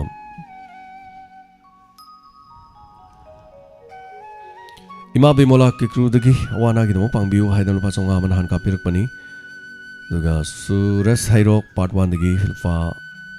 yangkai pibiramani Jiban lata Delhi dagi awana gi damak lupa chahum chani mana diamond da na pibirai ningombam Bobendro Maite mateng pangbirokpa thagachari angama mateng pangbirokpa dugi damak aduga Naurem Bogendro Zit lupa chonga awana gi pibirokpa ngobi sorok haibong karong lupa chonga awana gi season biu na pibirokpani Hello mingama telephone habisi sa kari gumam to bukhat ke tok jabane minga telephone ko khangan si mayam da ai phone tok jai je Govindra gram dagi Herojit tongram Herojit taram lokchari habiu kari wafom habini matam suloisle matam jilo sila ko sa center da majara de yani habiu je koi mamang da koi ahlam makha ajab tare aduna election ni matang da hajira mi ko sa Ado ai mo ta de ama mi sida ba na te ai mi sida jaro bok sida ba pam te kahi mari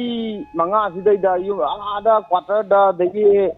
sai mayum da lai throga ji bor me ya da bo khomba lak je masida di lak pi ganu hai ba pham jin tang tham ge na ai hajero ba Tagachare heroje Govindra Gram hai tare lam mayam adu de heroje na thambira ko afam nasigi atopa color mata lokachar roi matam siloi jare diamond gi hona jari ba awana gi mateng pang bagi hai tare state mateng pang birak libsing hai ringa letana thagachari aduga diamond donors group ki da yawbi libsing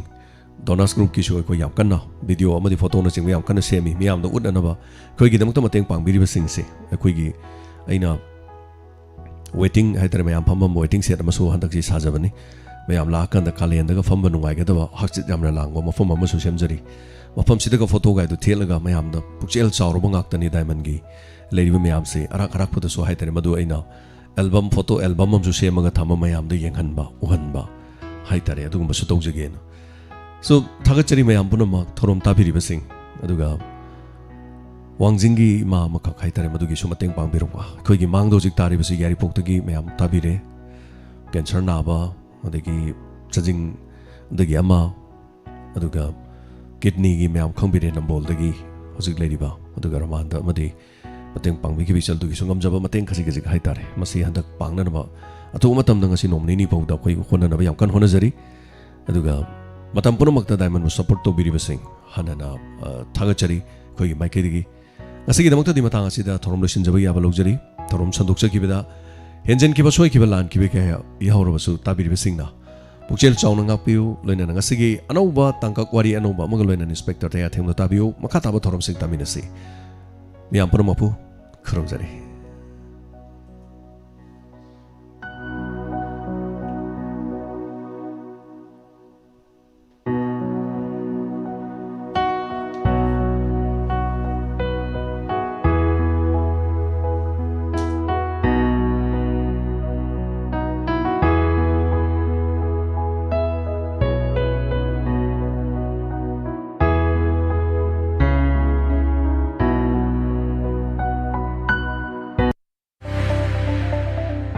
Miyoi ama mangkhri thokchom David kauba masagi chahi kuntragani thoirom suraba miyoi ama yumdagi thokkibadagi ngasi phawba hanjilaktre mahak wakhal mimanadi miyoi asi masa khara pai kuchu mureinei